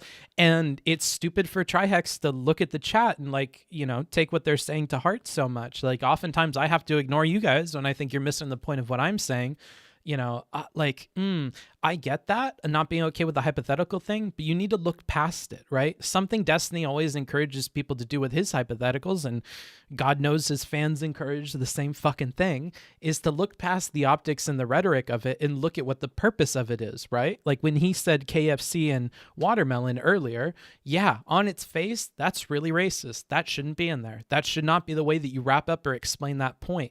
But what the Destiny people want us to do is zoom out and look at what was the purpose of the mechanic of that little bit of what he's saying. And if the purpose of the mechanics at the larger level is something else, then they want you to focus on that. I don't know. The problem with that scenario here is the fact that black success is not normalized. That's the issue here. Or that's like one of the issues here. Like, representation certainly matters here. And I could actually bring here up an example if you wouldn't mind. Am I allowed to I haven't answered your question yet here, but I do have a really good example I'd like to cite that would help reinforce my point about representation and the normalization of black success in America. Is that okay? Yeah, I'm cool with that. So for example here, we look at probably one of the more notable examples of reparations being distributed in forms of direct cash payment. We can go back here to the Japanese containment camps during World War II, right? The initial act that happened under Reagan in 1988 for that, that legislation was done. He's going to bring up this historical example, but oh man, what you're missing, Trihex, is the logic. You just need to lay out the individual logical points, the individual logical functions atop this. Like, this is like, if I'm like, okay, so I hear that you're asking me for the thesis of my argument.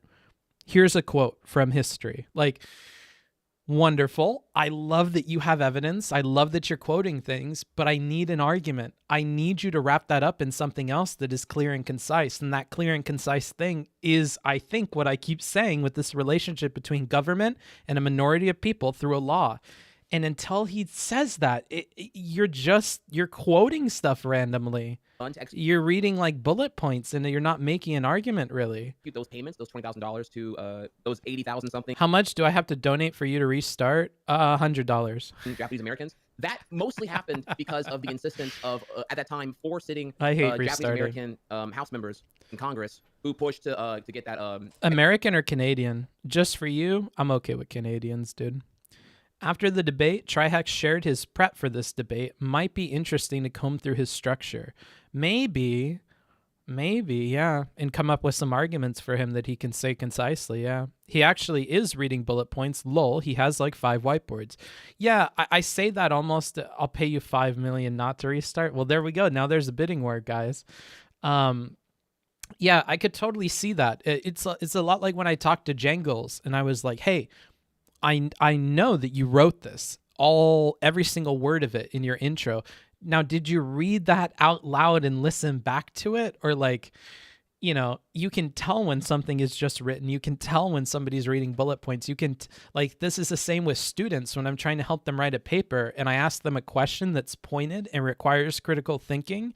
And instead they throw a source at me like if I'm like, well, how did manifest destiny, manifest in the average perception of like a white American, during XYZ years? And they go, white Americans supported, well, it seems like the ACLU says that they were no, I'm like asking, you're going to give me a broad answer to this because it's like a broad question and I'm testing how well you understand all of your sources. This is a critical thinking question, not demanding a source. Expedited throughout Congress and then forwarded further into the Senate. So because of the elected officials of having a diverse pool of people actually represent Congress here, we're able to see the interests of Japanese Americans expressed by how completely wrong the dual. This guy is losing you money. I was so close to donating $100. Well, there you go. Oh shit! I looked at the super chats. Those completely racist and I think that's okay war-balanced to area show. of disrupting your entire life and losing your free will to relocate to a pretty shitty, rundown containment camp. How am I supposed to check super chats in real time? I have no idea. I feel bad the last time because I didn't see that people were giving me super chats and whatever. But YouTube doesn't give you a place where I can just see all of them as they're coming through. And every time I click on the things, it tells me, oh, here, let's see. Yeah, I don't know. Sorry, super chatters. I'll go through them at the end of the stream. The completely baseless fear that Japanese citizens in California might have been radioing in on Japanese warships following Pearl Harbor. So yeah, representation certainly matters in that regard, and I just find it really hard. Oh, they take dedicated breaks. I see. Black people would be equal in wealth and opportunity to white people without exploring the context of how it even occurs. Yeah, I guess so. The kind of the more pointed question is that when some people argue for reparations, the argument isn't necessarily centered on we need to help African American communities catch up, we need to invest in the infrastructure or schooling, or we need to do something to balance out the representation or economic status between African Americans and white people. The argument sometimes I hear is more just, regardless of all of that, reparations should be paid because morally they are owed to the descendants of slaves. That these were payments that were specifically promised to and owed to people that were just never paid out. So hence the question of well, let's say that African Americans were caught. Now it makes more sense why they're asking pointed questions like that. They're trying to frame Trihex as thinking this is only a moral argument. The only argument he has for reparations is a moral one.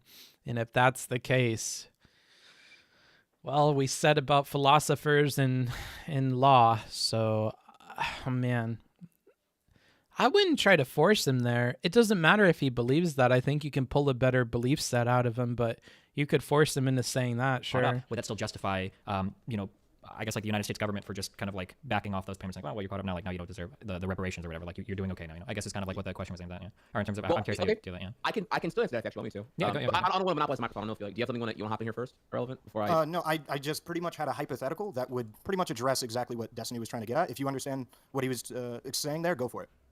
So, okay, even in this scenario, with that framing now, thank you for the elaboration there, I would still say I am not entirely opposed to reparations being distributed to black people if they're on equal economic footing as the white class entirely, because the America we now know at this point was built upon an economic model that exploited the labor and time and generations of... So this is a yes to the moral thing, Trihex, to say it briefly. Black people. Like, so if you like literally, we had a war, but it's over the Civil War, right? So it's like the founding of how the economy grew in the South is dependent upon slave labor because of the plantations, and it was so intrinsic to their success models that they fought over the shit to defend it continuously. So ultimately, that's like kind of like one of the ugly pillars of the foundation that we now know as modern American economics. You know, our U.S. dollar is so strong because, you know, whatever 2 centuries ago, the normalized, you know, I own this many slaves, they work for me, they build my shit, they're a part of my capital, they're tradable, sellable, you know, marketable, whatever I need to be here. Like, the U.S. ultimately would not be where it is without the slave exploitation and slave labor. So that is still definitively a moral wrong that needs to be addressed in some way or another here. So I would still say,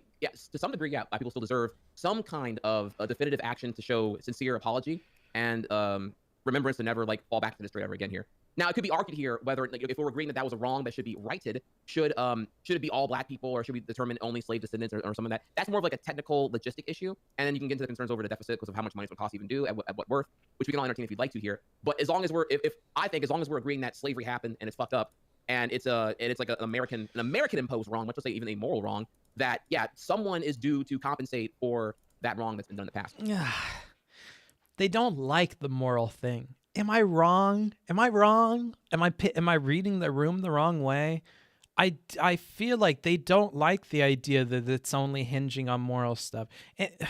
Beyond that, it's outside the scope of the topic, I think, because the topic seems to take for granted that reparations at all are something that's owed. So, you know, digging into the philosophy of whether or not you should or shouldn't, I don't know if it's super duper relevant, but like, it feels like it should be a given.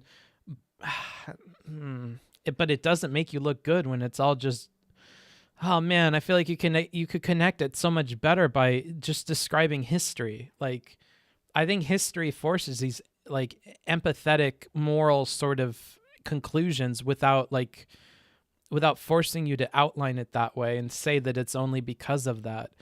Like, I feel like just by going through the history of like all of the laws that were put into place, all of the mechanisms of government aimed at oppressing African American people, that you then have an argument that we should use those same mechanisms in similar scope to fix that problem, to undo those things that were done. Now, if you ask me why we need to undo those specific laws compared to other laws, then we may get into a question of morality. But I don't think they would question you on those specific laws. And if they did, then you can go into legal defenses of what the Constitution is made for and what the amendments say, and the legal reasoning behind getting rid of those laws, why they don't exist anymore. Like, you know, why there are current efforts to get rid of the last remnants of those racist laws that still exist. And, you know, but man, it's very difficult when you're only talking in terms of morality and stuff, in my opinion. But that's because I don't like philosophy garbage. I just think it's very vacuous and boring. But it's already completely abysmal that said slaves are already dead. They can't even have their lifetimes refunded, or, you know, be able to like have like a, you know, a send off before they perish. They're already dead. Not only are they dead, they're dead. Their descendants are dead, and we're talking about possibly as far back as 7 generations. We're going back to like 1776 here, if assuming the average person lives 35 years relative to that time period. Yeah, so it's just like, yeah, we have a whole lot of wrong that we're very, very overdue to compensate. Also, yeah, I don't know how we describe our focus on this channel. I think it's how you come off, how people come off to me. we just talk about how people come off to me, how are their arguments coming off to me, and then we go through it. Like, I think it's much more me-centered now than it was at the very, very beginning, and I'm kind of just willing to admit that and like accept that, move past it. But yeah, I also play games and do other random stuff. Here, so reparations don't sound too radical to me for being completely objective over how fucked up shit was even just 100 years ago in 1920s, much less how completely immoral it was back in the 1700s. Okay. I would then ask a more extreme hypothetical. Let's assume a world where every single Black person was a multimillionaire. Do you think that reparations would still be owed to Black people? It is so hard. Okay, your scenario of common He's Black already multimillionaires where slavery happened. Yeah. I know it's a weird hypothetical, but there's a reason why I'm asking it. I'm sorry, I can't entertain the framing here because the context of how you arrive at that point is the kind of the whole thing here. It's not about I decline. Oh man, if you just made the fucking law stuff, you could just say yes. This is an easy yes, even if it makes you look bad. But he realizes how bad this makes him look. I would like to think. Fuck, that sucks. Poor Trihex. Poor Trihex. Yeah, you've gotten stuck here, my friend. Why do they call it oven when you off in the cold food of out hot eat the food? Dewey, I think you need to go to a doctor. I think your brain just broke when you were typing that. Holy shit. He is also okay. Line based off your income level. Like I'm not saying you have to be this poor and this black to get reparations. I'm saying that a definitive wrong was performed several centuries ago, and debatably less severe wrongs, the denying of voting, the denying of being of legal protection on law equal to your fellow white man, the denying of. Am I crazy to think the kind of wrong, if we were to just define it as legal wrongs done by the government against these people, that it just makes it so much easier to argue about this? Like, am I being ignorant by focusing so much on that? Because it sounds like every time he gets to the mechanism by which the government has fucked over black people, it's so not defined super well that there's nothing for you to grasp at to respond to him. Like, he just vaguely appeals to history, but he's not talking like mechanically, like, yes, government did X. And if government is doing shit to fuck people, I think they have to undo shit to fuck people too. And it's going to be by similar levers of power. Like, but he's not abstracting to that level at all. Debatably here, interracial marriage was until 1967, if I recall correctly here. He's just reading fucking bullet points. You're distracted, my brother. You got to focus on your whole argument. Don't get lost in your bullet points. I know they're like a life jacket to keep you safe, but that's all they're meant to do. You still got to tread water. Like, oh man. The numerous amounts of deaths and massacres that happened, whether you look at Tulsa, Oklahoma, or there was a small town in Florida back in the 60s as well here, where just like whites came into the black majority town and just burned everything down to the ground over some bullshit. There's just so many scenarios here of like definitive wrongs that I don't think being wealthy automatically negates the wrong that was done. Okay, no, that's exactly what you just said is all I was looking for. So if you agree with the idea that the economic or material conditions of, let's say, black people as a whole isn't necessarily a prerequisite, even if they have exorbitant amounts of wealth, I would just ask, is there anything in all of reality that could be done to be able to make you say that reparations is not owed to black people? Or is it just that simply by the fact that our ancestors went through and, depending on what we're talking about as well, even our grandparents with like Jim Crow and things like that, and possibly even our parents with some redlining situations, or by the result of that given action that we are owed reparations intrinsically by nature? Is that what is the argument exactly? Sorry, just to recap here, you're asking me under what situation would I oppose cash reparations? Or are you asking me the minimum requirement? More specifically, I'm trying to ascertain whether or not you believe that under any circumstance, reparations are owed. It doesn't matter. Nice t-shirt. Thanks, dude. If you go into theam.com/booksmarts, you can get 10% off t-shirts like this. The material conditions or societal conditions of black people, reparations will always be owed because of past events. As long as the action occurred, whether it be pre 14th Amendment, pre 13th Amendment, 13th Amendment. Raid. Oh, cool. Who's raiding? Oh, Terra Supernova. Hi, all the Terra Supernova people. My name's Booksmarts. I cover arguments, I cover debates, and I give you my take on random nonsense. Today's random nonsense is Destiny in Moderation, episode 01, with Trihex and Ahrelevant. And they're talking about whether or not we should have cash reparations for African Americans. We're a little bit into the video at this point. We've pointed out some kind of overarching things that people are going for. There's a flaw with Destiny as the moderator because of the way the topic was framed and the way that Trihex feels he's been kind of forced into defending something that's a bit silly. And then for Trihex, he's not at a logical level connecting his arguments very well. He has a lot of historical examples, but he hasn't tied the thread between all of these things in a way that is succinct and in a way that he can communicate to his interlocutor and his debate companion here. And Ahrelevant, he's kind of going in and starting to ask questions to see how Trihex thinks about the problem with African Americans in the government. And this was something that I thought was given and that they agreed on the nature of the problem at the very beginning. But in highlighting that this is mostly a moral failing that Trihex is looking to solve, and in highlighting that in a hypothetical world where African American people are very wealthy, perhaps even more or equally wealthy as other white people, that Trihex would still be in favor of reparations, it means that Trihex isn't looking to rectify an economic problem with these minority communities that exists because of historical problems. Instead, he's trying to right moral wrongs from history, and he doesn't care about the modern existence of these peoples. He doesn't care about that. What he cares about are the fact that these moral wrongs were committed in the past.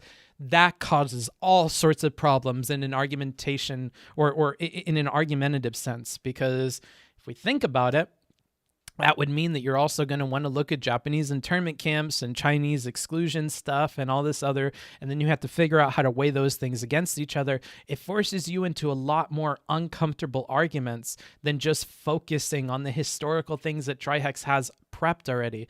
But he can't, because his historical things, he hasn't tied the logic between all of them. So when people are kind of goading him into other logical systems, he's not paying attention to where he's going. He's wandering into the forest without a rifle, and he's going to get caught by a bear at some point. And I'm kind of waiting until we get caught by bears.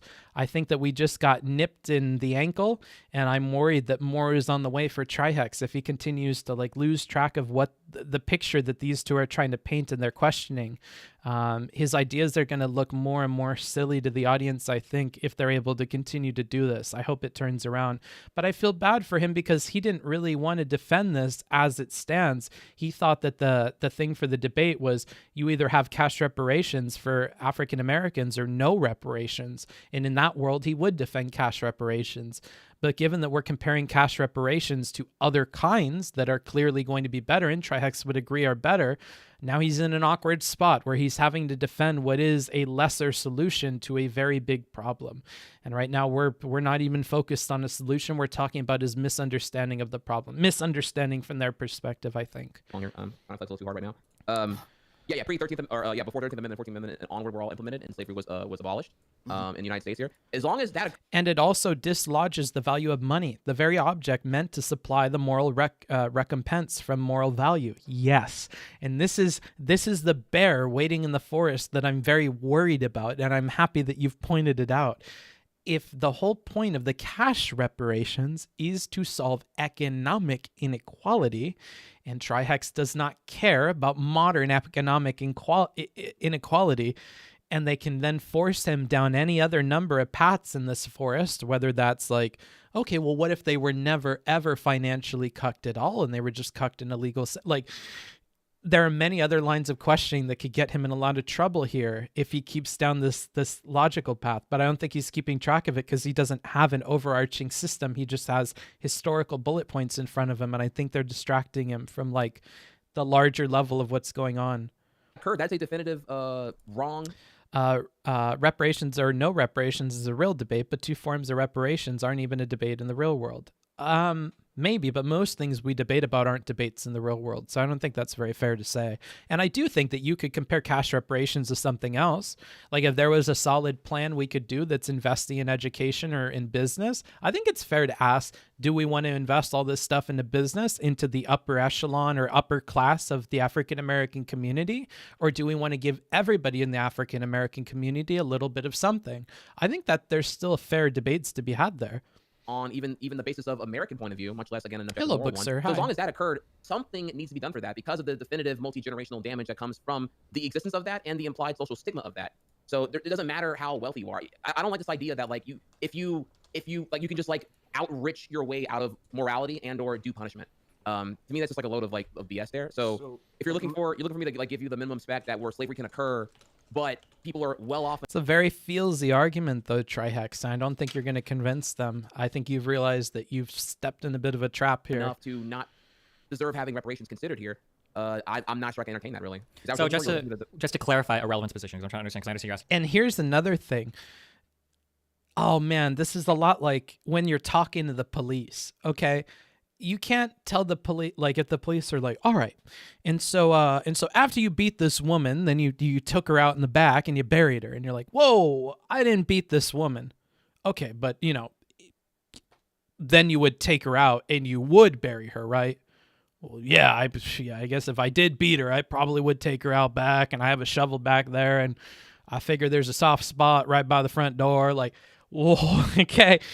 You don't want to engage in that at all. Like I think he was right to be skeptical of the hypothetical in the beginning because he's going to lose a lot of ground if he answers that honestly.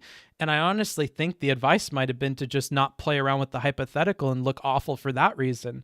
Rather that than expose that your argument doesn't work for so many other people and then have no recourse, have no counter argument to like fix that, fix the optics of that.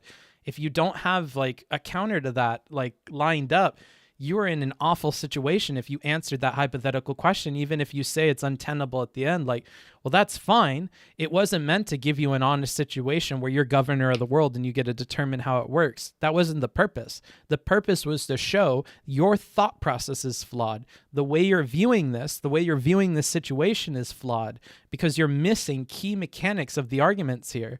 And when pushed to the extremes is when that becomes clear and apparent.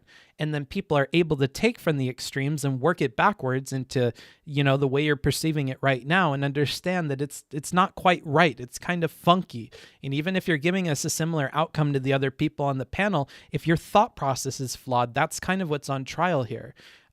So it is big to answer hypotheticals like that, especially when they make you look bad. And no amount of saying it's untenable at the end is going to help that when you've already given the answers. Asking Trihex a bunch of questions to get his position out. Ahrelevant, do you think it's possible that a certain group of people could be promised something, but then that group of people could be so successful that in spite of whatever they suffered due to the breaking of that promise, that at some point they would no longer be owed that promise? Do you think that's possible?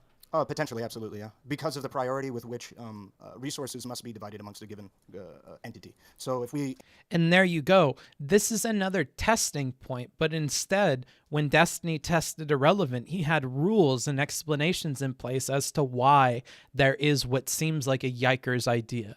Because I think on its face, just because black people all of a sudden came into a bunch of wealth does not mean that they shouldn't have access to reparations. I would say off the top of my dome, right? Just because, like, let's assume that there were a bunch of civil rights leaders and other people that end up stirring up a bunch of like activism in their communities, and they take back the South and they turn it blue and they invest in their communities, and it ends up being that African American people on the whole are way better off in the country than their white counterparts. I don't think that means that the moral injustice done by slavery, by Jim Crow, by redlining, by all of these other things goes away. I think that still exists. And if your entire argument hinges on the immorality of past actions and we need to right that by economic means, I think you still are on the hook for giving those people their economic reparations. So but he counters that by saying there's limited resources. At any one time, we can only give so much to so many. And I don't think that just because we said that there was an immoral thing done in the past, that means we're on the hook for a bill. I think we pay when there's damages, and there's so many other things that have damaged people and damages that exist with people who are probably still fucked today, that I would rather help the people who are fucked today, recognizing that I have limited supplies. I think that's a fair response because that gives us, oh, that's why you're not considering that. Even if there were still moral wrongs done in the past, you don't care to repair them nowadays if everybody is doing well because there is limited resources. That's at least somewhat of an explanation of why that exists. But Trihex doesn't offer answers like that. Trihex often jumps to like historical examples or other things without tying in any logic to it, without tying in like a really good argument.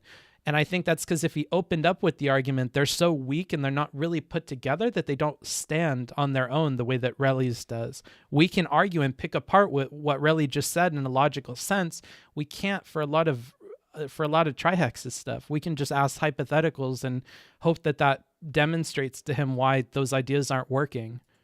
Entertain the idea of, let's say... But him and his audience seem very against hypotheticals and very apprehensive of them, and that's because it's detrimental to his style and how he looks if he answers them. So I understand them being worrisome about that, just like I think you should be worrisome about answering the police's questions. I think you should be worrisome about answering some of these hypotheticals and stuff, particularly if you're guilty in the police sense, and particularly if you don't have logical very good logical points here. Like, you should have, if you're going to have a whole thing prepped of bullet points, not just your historical examples and quotes and things like that, but also have like a short list of what are the logical components of what you're talking about. Like in the very beginning of this, although the Terra people, I'm sure, missed it, I talked about how if I were to make the same argument on Trihex's behalf that's much more logically grounded, I would try to focus on the components. I would try to focus on how the government uses laws to oppress African American people, right, over the course of history.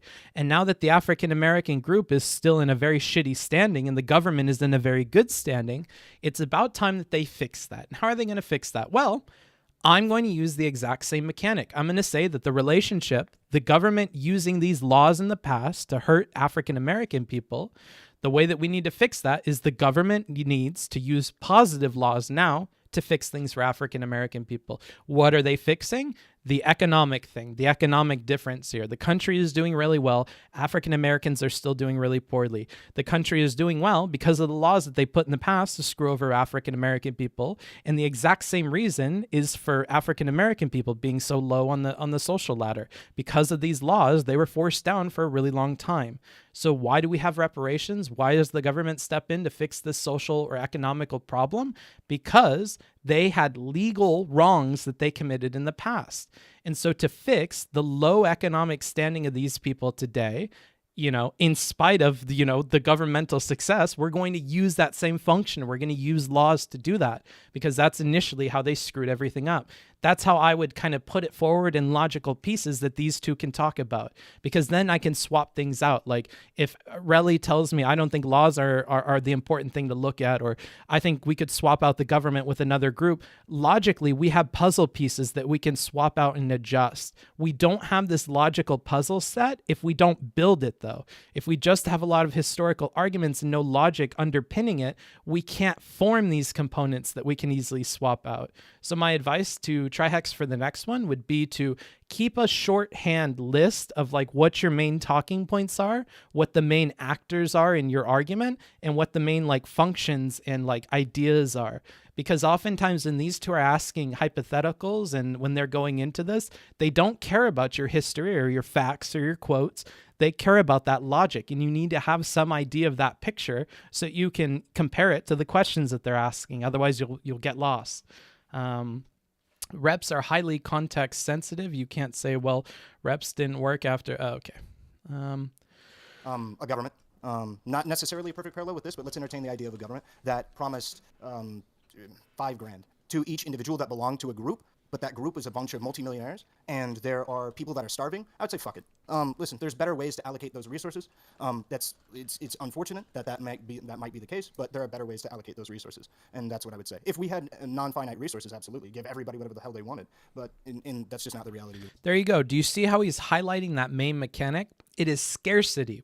Because of the existence of scarcity, I am forced to make these decisions, to make these logical decisions, right? And so if you have a problem with the way I've formed this logical sentence, take it up with scarcity. That's the real pressure here. And he's outlined all of the logic of what he believes, so you can pick that apart. You can pick individual components, and that's much easier than arguing with someone about a historical fact or something, because you're not really arguing with the historical fact. You're arguing with their logic of why they've picked that and related that to their argument. And if somebody doesn't give you the terminology to like dissect their argument, it turns into a fruitless conversation, I think. So two points there. So one, are we not entertaining deficit concerns over? Oh, we are. Okay. So like, here's the problem here again, though. If we're going to entertain deficit concerns over how much money we need to allocate and spend for something that was just bad and wrong, something that's inhumane, dehumanizing, etc. People died. People were lynched. Yep. By the shitload here. Mm-hmm. Again, a concern over a deficit, over the money spent, is trivial because the deficit is only a concern of an economy that was made possible by the direct exploitation of their existence, time, and labor. I agree. Like, okay, so take away slaves from the equation and pay everyone a fair living wage, as you, the business owner, is going to be compensated as well here on equal treatment terms. And suddenly, your I don't know, your GDP, your deficit, it's all irrelevant now. It's going to be a whole different model and tracking entirely over multi-centuries of this whole thing being implemented. So I don't know where you can give me that like money is more important than people when people were intrinsic to what the money is worth now. Okay, so then would you? I mean, I feel like you already knew it's coming. No, it's more so this decision of how to spend the money doesn't help as many people as it. Oh man, yeah. Oh boy is right. Rough. Okay, well, Would you? I don't want to be too hard on Trihex either. Like, I'm trying to be much nicer in these, but yeah, when I have to look at stuff at a logical level, there's often like very clear winners and losers.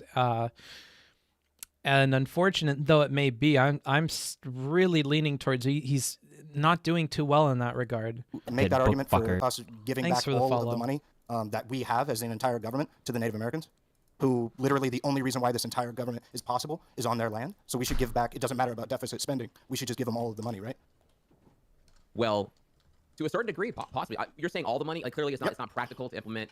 So now, okay, now, Yeah, so like, now, whenever this you is where say I all wanted the to money, begin. On the practical argument is where I want to because now you're saying all the money, which implies that you've already defined a definitive amount of money that's worth compensation for all the wrongs done for, Trail of Tears and eminent Well, I mean, domain. it's literally, I mean, they stole land.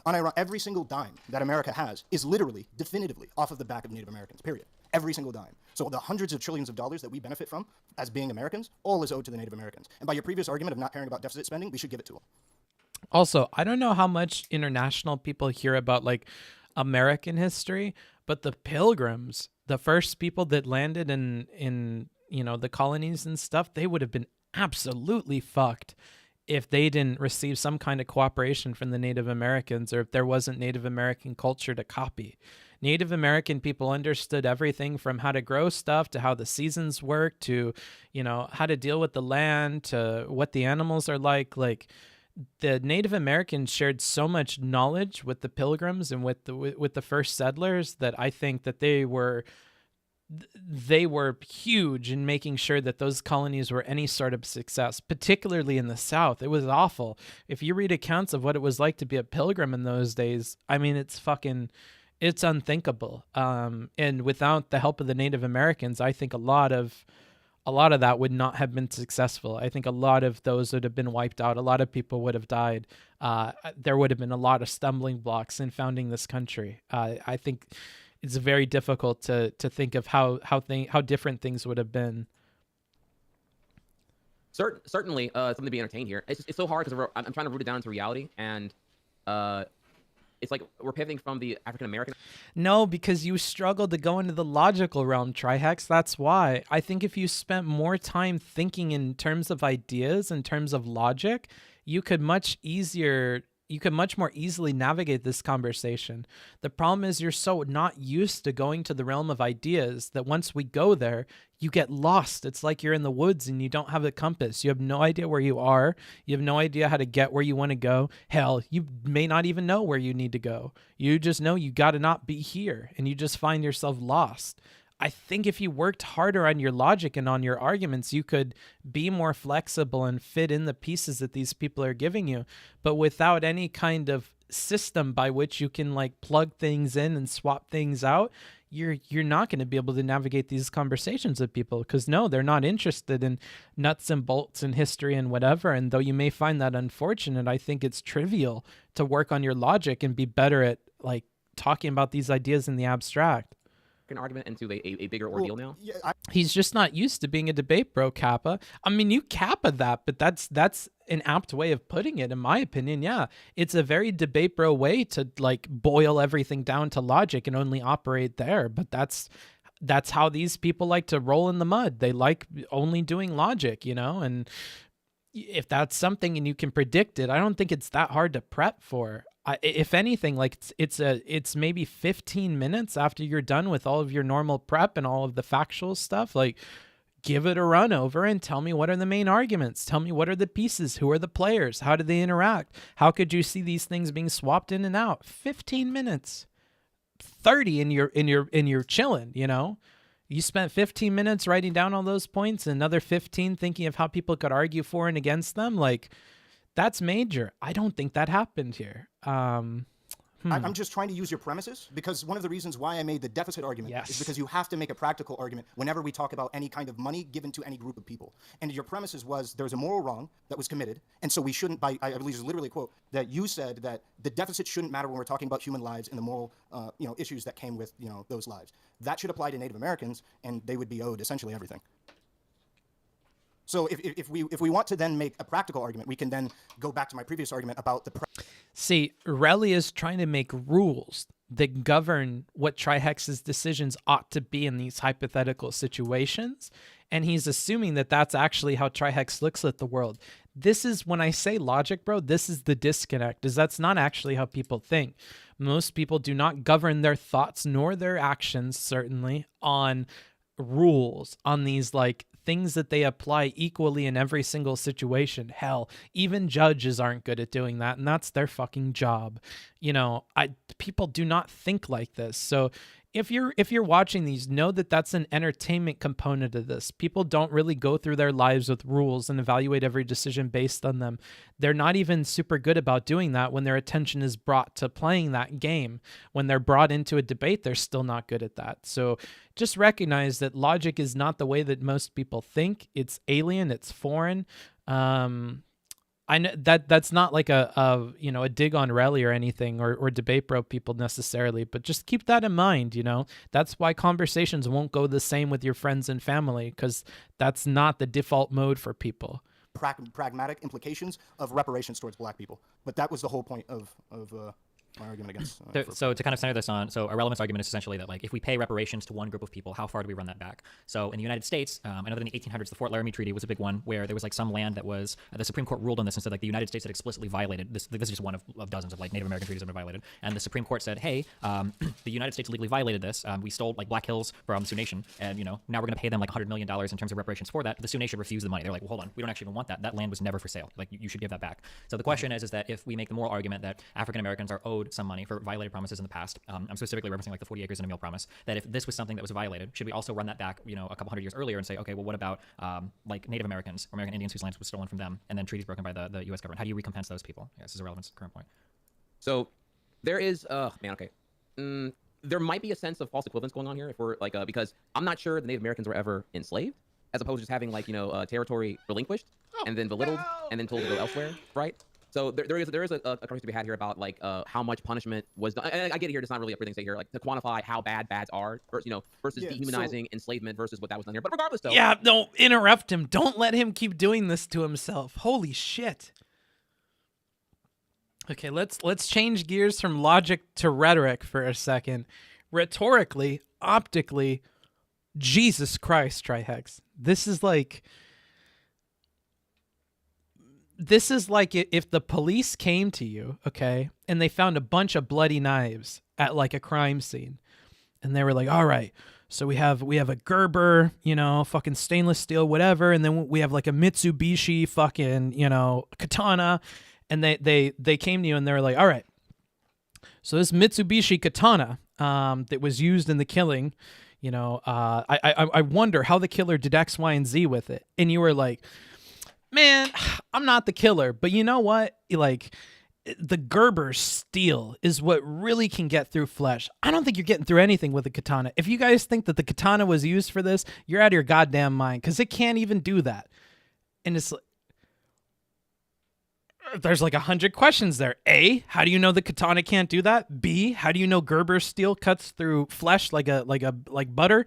Like, C, how did you know that there was a Gerber knife? I didn't tell you that existed. I'm talking about a katana. Like, there's like 101 problems. Like, holy shit. I don't know. Like, you have to be, why are you doing this? Why would you make this point as an aside? Like, it doesn't help your case at all, and it's not what they asked you. Oh, man. I don't have like a great way to hit this one on for you. And I use all these examples because I'm watching those fucking serial killer videos on YouTube, and I've got that nonsense on my brain. Here, other than that, like, I generally would advise here that it's not in the best of interest to sink your own ship in order to, tow other ships back to debate it. Yeah, I don't think you should sink the ship of your argument with this bad rhetoric. When that wasn't even, oh my goodness. Thinking here comparatively, if you imagine that way. So yeah, obviously don't completely destroy the U.S. as a country and its economy entirely here in order to compensate back those people. You do your best to do something for now. Maybe you can do like a kind of a cash program, a payment program. You can make it a per year thing. You can agree on an amount and kind of go from there and make a continual, maybe generational compensation here. But now you're like really getting on. We hadn't really talked about the definitives of how much was owed on reparations and the consequences of that. Just more like on the argument of whether or not it was it was worth considering. Gotcha. Just to be real quick to clarify from my point of view here, when I think of reparations, more specifically, I'm thinking of after the Civil War. I think Lincoln approved a deal where there was like a 3-point creed where there was a whole bunch of land in Southern California, other parts of the United States, Southern United States, where one of the 3 like creeds, or one of the 3 points of that creed was that no more than 40 acres, I think, in a mule would be given to African American families. The community RIP joined late. Well, you're in the YouTube chat, so you can rewind the VOD. I feel no sympathy for you. would be ruled by and policed by African American communities. There's a third one, I don't remember it. But this was a promise that was like almost immediately rescinded. When Andrew Jackson came into office, he gave all of that land back to the plantation owners and said, no, screw it, you guys don't actually get that at all. But that was initially like a creed that was approved in the United States. It would be to award or recompense, I should say. Like, that's a privileged ass statement to hear Rip joined late from a YouTube chatter. Like, you don't even know the pain of Twitch people. They can't rewind in real time. On mobile, they got to make a fucking clip to see what happened 2 seconds ago. Like, you're in the best possible position to know what the fuck happened. I cannot believe that you're saying that. Like, if you were on Twitch, bruh, you would be crying and doesn't understand. Prior slaves after the Civil War. With sad, but actually happy. Yeah, there you go. There's the right side. Essentially, with that unique land and then those communities that they would. Yeah. Andrew Jackson, sorry. If I can here, I'm gonna go further here. I would argue this is like, yeah, definitely like a lot more in the false equivalent situation here, because the slope you're entertaining right now, Relevant, is one that like, okay, because we if we compensate black people, we must compensate everyone, and because we can't realistically feasibly do that without collapsing our economy as we know it right now here, which again is an entitlement statement, because it's like it's an economy that was made possible by exploitation of labor and relinquishing of land unfairly.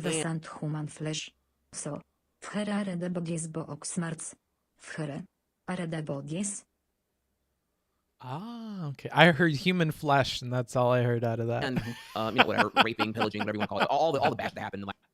I love that you still cheer with bits, Peter. I don't know why people do with the voices like that. Unless I see the transcript, I have no idea what the fuck it says. That's like freaking 200 years here. That if we can't solve one of them, we shouldn't solve any of them. It also entertains me a similar one of like how, like, okay, if you're opposed to implementation of universal basic income, because quote unquote wealthy people would also get money as well undeservingly, that therefore you shouldn't do it at all. Seems more like a really I don't know the word here. It's a really fickle thing to say there, because like the overall net effect of the implementation would benefit more than the like consequential negligence of like some of like the outliers in the policy being implemented. So real quick, hitting this back at Ahrelevant. So it seems like Trihex is saying that there has to be some threshold of reasonability that we can test. So like the hypothetical test for your hypothetical argument would be, it sounds like using your argument, it sounds like the US federal government could like agree to enter a contract with me to pay me $5,000 to do a job, and then after I do the job, the federal government doesn't pay me, and then I go to the federal government and say, hey, you just scammed me, you need to pay me back, and then the federal government says, well, hold on, if I pay you back, well, then I'm gonna have to pay all the African Americans back, and then I'm gonna have to pay all the American Indians back, so clearly I just can't do anything. Is like the counter hypothetical to what you're saying. Right, so the reason why I brought up the Native Americans specifically is because it fit the premises that so far Trihex had put out there. The reason, and the hypothetical was not meant to be bad faith in such I think capacity. so Trihex further qualified his premise, saying that the recompense of African Americans probably wouldn't lead to like the overall destruction of the country. I think it was the sailboat taking. I don't remember the exact words, but wouldn't destroy the country. Like giving American Indians back all of their land would obviously like destroy the country. The only reason why I brought up the Native, well, you wouldn't even necessarily have to give the Native Americans back all their land. You could. The reason why I brought up explicitly the Native, because I've heard a Frenchman whisper into my ear something about fucker. Human flesh before, so I heard it and something lit up in my brain. I don't know, dude. Americans is because he's made a statement that deficit spending does not matter in relation to human lives. And so you don't have to give the land back. You can just give them hundreds of trillions of dollars. You could, if deficit spending doesn't matter. So the whole. Human flesh. So, Ferrare de bodies bo oxmarts. Ferre. Are de bodies. Ist his in french. Broke to jołby Peter Pan co felelce. No bit shame. No bitch, amen. I got that part. What is she saying when it's like what the fuck is falakha? What is she saying? The whole point of this is to, of course, what is the F word? You care about deficit spending. You care about a certain amount of deficit spending. That was the I should have said deficit trolling. Be more particular here rather than a definitive catch-all about deficit spending doesn't matter at all. Sorry, let me correct that and elaborate and say deficit trolling shouldn't matter. Shouldn't be like entertained too much here. It does reek a little bit of a similar tactic being used by I hate to make it like a modern thing here, but by Republicans when it comes to COVID relief for working class Americans right now. Right. Now Republicans are in power, then it becomes now they're no longer in power. Now it's deficit concerning here. So it's like. Human flesh. So, Ferrare de bodies bo oxmarts. What is the fulalo? What is the fulalo? What is she saying? I don't understand that part. It just seems a little opportunistic to like use that point to take down the entirety of the wrongness that was done in the first place. Well, so I wasn't actually trying to do that in any way, shape, or form. The whole point is just to examine that. I know you disagree with the idea of giving a group of people hundreds of trillions of dollars. That's why I bring up the hypothetical, so you disagree with it, and then we can move forward, right? So moving forward, if we agree there's a certain amount of deficit spending, that is... real quick, just to interject here, because we're using hundreds of trillions. So when I Googled around on this before the argument, the number that I came out with, that people seem to say a lot, is $6.4 trillion would be about what the total compensation would look like if reparations were paid out in cash. It would be $6.4 trillion. Yeah. For Native Americans? Scam train for African Americans. Because we're talking about, would it cost hundreds of trillions to do that? Wait, I'm actually wondering how that... All right, if there's a scam train, I'm sorry to pause, champ, but hey, do you have Twitch Prime? Do you have Prime on Amazon? You ever heard of that? Hey, it gives you a free sub you can do every month. That helps your boy out. What helps me out even more is if you slip a few dollars in my pocket by donating, or see that board behind me? We're keeping track of Patreon. We're trying to get up to, a livable wage. So whether you're a socialist, a capitalist, a market-loving libertarian, I don't give two fucks. You need to participate. That's the one thing you need to do is participate. There you go, 2 bits. Wow, look at that guy. Wow. Wow. I love Owen Wilson. Anywho, I'm ADDing out. Hold on, let's just continue. Call to actions. Oh yeah, one more that I keep forgetting to do. If you do ! Email, I do private reviews. I do private conversations. I will review your resume, your cover letter, your essays, whatever you want. If you're currently in an email conversation with me and you're like, respond to me, all that's happening today. So don't worry. I've been waiting till I had enough to spend an hour replying to everybody. But that's happening today. So if you want to get that in, today's the day. So email me about that. How do you have that number, actually? I have an idea for a number, by the way, but we haven't gotten to that point yet. I didn't look to see exactly how they come to the number, but I mean, there's that's the juice, though. That's what we. Yeah, I was gonna say, that's the. Okay, well, one guy calculated it at 60 trillion, but he was taking into account all of the stolen labor as well, and then compounding interest and everything. But that was for a 60 5 trillion gifted number. pog. Wow, look at that. That might just be You sound like the pogfish, dude. Promised land that was owed, and then maybe the value that land today plus inflation or something. But, okay, so let's take it here. Let's entertain that. Okay, hypothetically, if a payout was $60 trillion, what happens to the economy? I actually I didn't entertain a simulation. I believe it was 6 trillion, not 60. That 60 is the crazy one. 60. Yeah. If it's a crazy. Oh, sorry, 60. Oh, I'm sorry. Yeah. If hypothetically the payout was $60 trillion, what happens to the U.S. economy? Do we just completely collapse? It'd be over, right? I think we print too much money, it'd be over. I'm pretty confident that's the case. I don't know enough about economics. That's probably. Well, now you look a little dumb. I don't know the answer to that either, but the fact that you didn't makes me feel uncomfortable. I don't know anything about, astronomy for businessmen, but,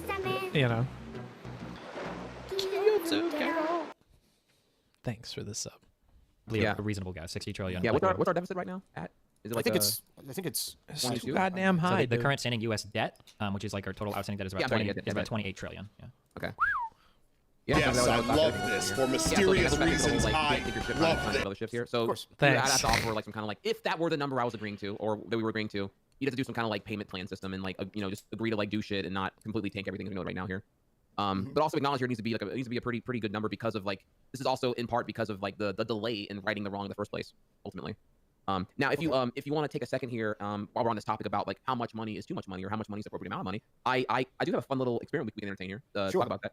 Actually, you know what? I haven't asked you any questions here at all yet. Let me ask you here. So just to recap so far, you are opposed to all forms of direct monetary compensation. There's no scenario where you entertain money going to people directly. Direct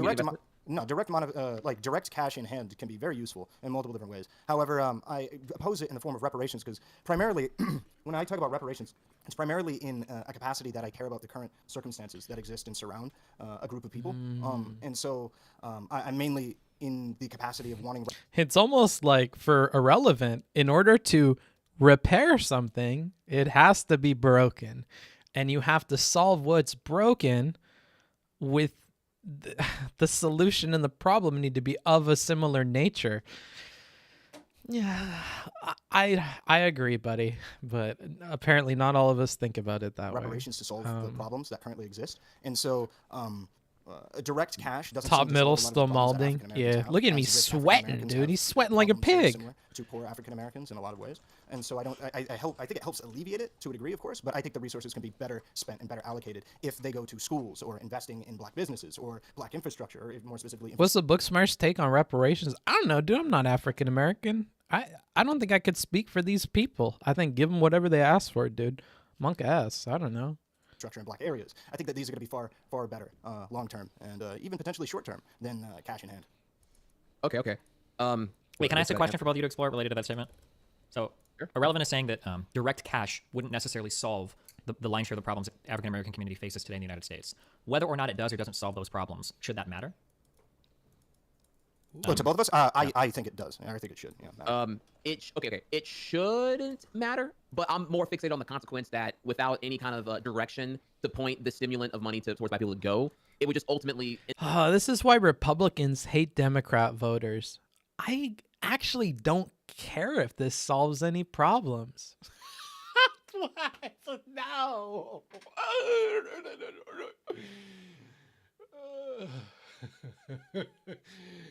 Deficit schmeficit, these people gotta get paid. I don't know, dude. That's not good. Tone, yeah, maybe. I don't know. End up being a indirect transfer of wealth, furthermore so to white people, which then wouldn't solve anything. That's the issue with it. If there's a way to like right wrongs without just being an indirect injection of wealth to white-owned businesses in mass, then I would be less opposed to that situation. That's kind of the issue I have. Wait, can you restate what you just said a little bit for me? I kind of lost you. The giving. I wish I was on your side for this topic. Poor Trihex, dude. Poor Trihex. Giving crap ton cash to black people in the form of reparations without any direction to incentivize them on how they spend it would probably result in a lot of black people who lack financial literacy, to make that a very broad term to say here, result in just spending a fuck ton of money on random consumers and shit. And that would low-key racist, but we'll go ahead and we'll move on. We'll ignore that. Probably end up ultimately being a lot of product bought from generally white-owned businesses, which in exchange of suffering all this for material wealth, as opposed to any like structural pathway to better generations of black people to come, to hopefully try our best to ultimately undo all the fucking of black people over the last 2 centuries. We're doing our best here. We can't undo history, and we can't undo all the damage done. All we can do now is try to compensate for that, and I guess try our best to simulate what modern America would look like if slavery hadn't been endured by African Americans. But you're not simulating it, because you said you don't care if it even solves the problem. So presumably you don't care about the effects of it. If you're not caring about the effects of it, to say that you're doing this to like make it look like it ought to be seems disconnected from that opinion. I don't know. I'm having a rough time with Trihex. Am I being too mean? Can I check in with chat real quick? How are we feeling? Because I'm really, I got to give him like maybe like a 25 or 30 out of 100 on this. I really don't think he did very good here. Like, are these criticisms warranted, or am I like nitpicking him? I don't feel he's doing too great. For so long. So ultimately, the directionless spending by black people, without any kind of incentive to spend money, would probably result in them buying a bunch of shit from white people. Yes, admittedly, super handicapped by the setup. Very, very handicapped by the setup. Though, I think that this setup merely highlighted problems in his argumentative ability, though. Like, that's where I'm struggling with it. Yeah, like, I am sympathetic that he's stuck defending it this way, but I feel like these should have been considerations he made in the prep. I have to imagine he at least had this question laid out exactly this way and some understanding of what this would be like. But if he prepped for a conversation he didn't end up having, yeah, that's unfortunate. I can feel bad about that. The worst is yet to come. What do you mean? What do you mean? What do you mean it gets worse?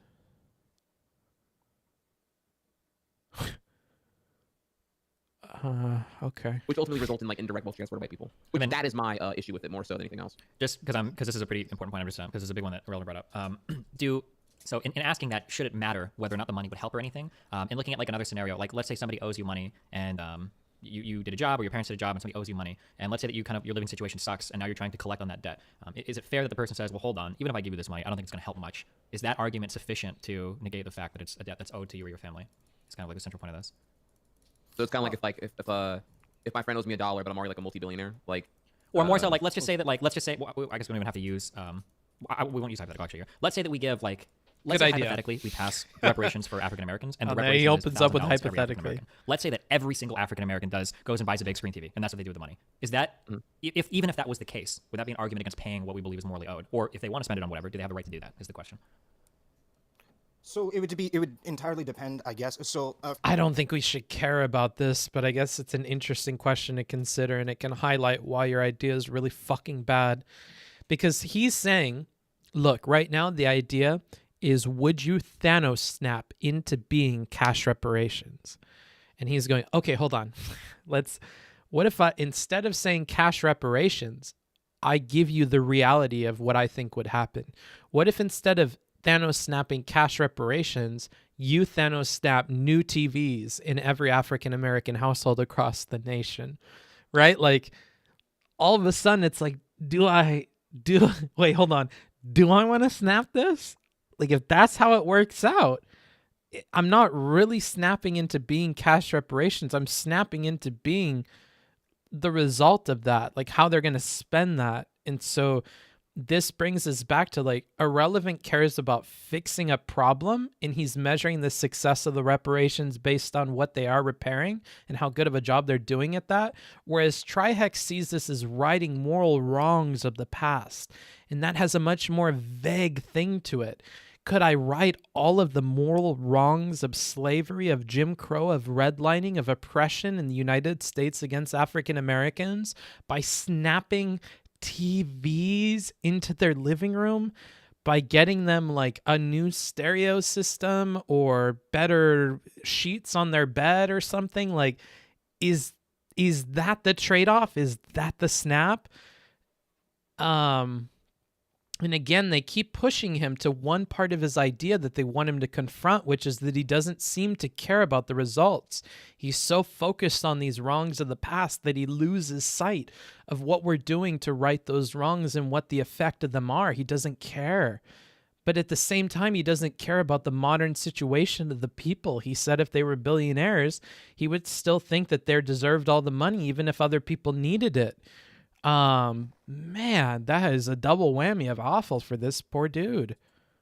From my perspective, it would absolutely matter, because I only really care about a lot of these things to the capacity that I want to help the community essentially tread water or even thrive. So if it became aware to me, because I actually agree with Trihex, if it became aware to me that the situation that Trihex is proposing was the case, I would simply change, instead of direct cash payments, I would take the same amount of money as the direct cash payment and just put it into a separate system that helps them more efficiently allocate those funds to help their lives. So if every single black person was going to spend $1,000 on a big screen TV and not help their economic situation at all, I would perhaps start looking into, hey, every black person gets $1,000 that, I don't know, goes in their 401k or something like that, or helps to pay off credit card debt or something like that. I think that would probably be more efficient to be able to help those individuals be able to pursue like further. I will like die on the hill of that. That is in effect quite literally taking away their autonomy to spend their own literal contractually obligated cash. So yes, I would agree with that. And Destiny doesn't like that, right? Yeah, I'm sorry, were you finished? No, yeah, I'm finished.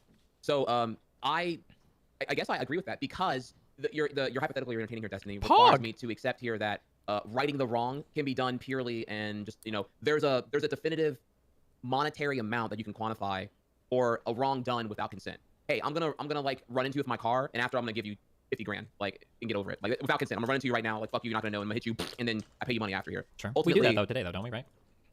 Right. Well, like, you can sue somebody, for instance, somebody could theoretically just run you over, you lose a leg, and then you take them to court and you get paid like a cash payout for that. It doesn't get the leg back, of course, but I mean, that's some form of like cash compensation, right?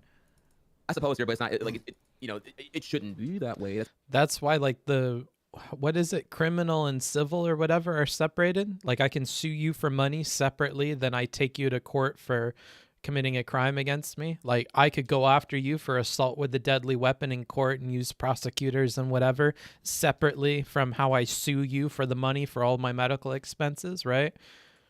That's more of a consequence X reaction scenario to be played out right there comparatively. But more so that you have to think here, okay, if we're agreeing that reparations are due for an action that was done in the past, what are we attempting to do here? The monetary compensation to me is just like your easiest avenue to explore for how to right that wrong, or to best of our ability in this case here, undo the wrong. We're trying to undo the wrong. We can't undo the wrong, so the best thing we can do at this point is consider elevating their quality. You don't care about undoing the wrong, though. You said you don't care about their modern situation, nor do you... Am I being crazy, chat? Does this not line up with what he literally just said? quality of life and/or the structure of their of all the oppression that they currently feel and endure. So it goes back here to the whole. But you don't care about the pressure they currently feel and endure, because in his hypothetical, when they don't endure any of it, you still wanted to give reparations, which is why the Native American thing is something he wanted to highlight. I think he means the moral obligation. Well, that's exactly the problem, is his entire argument hinges on this moral obligation irrespective of the actual things that are happening, which is why when he pretends like it's the actual things that are happening that's influencing his decision, it comes off as not true, because he said before he didn't care about how people are in the modern day and it's all about the moral wrong. Like, I agree with you. Yeah, that's what he's saying. It's all about the moral wrong. But that's irrespective of the modern position of the people. That's what he said when Relevant talked about what if they were all billionaires, right? Do you think there is a problem with uninformed people debating? He's not uninformed. Don't say mean shit like that. He did a lot of research up to this. That's one thing I need to give pushback on, is you guys act like, are you just because you didn't think about your fucking arguments doesn't mean you're uninformed. He did a lot of research going into this, and I'll respect that. I just think that he could spend 15 to 30 minutes thinking at a logical level and at a debate level about it, and that'll be 10 times better for him than spending that same 15 to 30 on another like article to read or something like that. So that's what I'm trying to point out here, is dedicating some of those time resources in the prep, not just on your arguments, not just on being informed, but also being able to argue.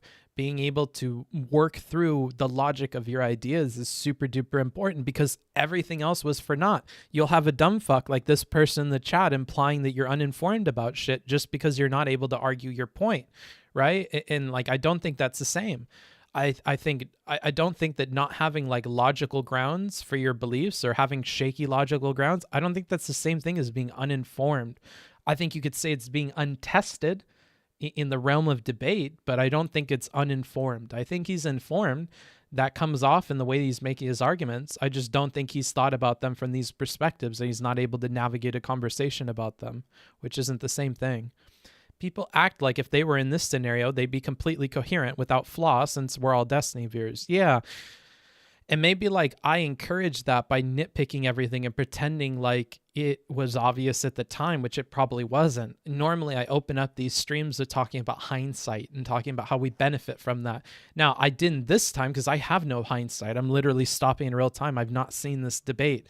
Yeah, like it's not that easy. And you can be informed all you want. That doesn't mean you're good at arguing it. We see that with Rem all the time. Rem is one of like the most educated people on the things he tries to talk about ever, but he sucks ass at arguing. So he comes off as a fool, you know? So like being informed doesn't mean you're good at arguing or communicating. If anything, it can mean that you become worse at communicating because you're so informed, you're convinced you're correct and that other people are acting in bad faith. Bettering society here. Do I agree here to give them complete free agency to like spend their money on trivial consumer shit, which is just a temporary high, as opposed to reconsidering the pursuit of a better society that is doing its best to simulate if slavery hadn't existed or hadn't been performed upon by black people for so freaking long.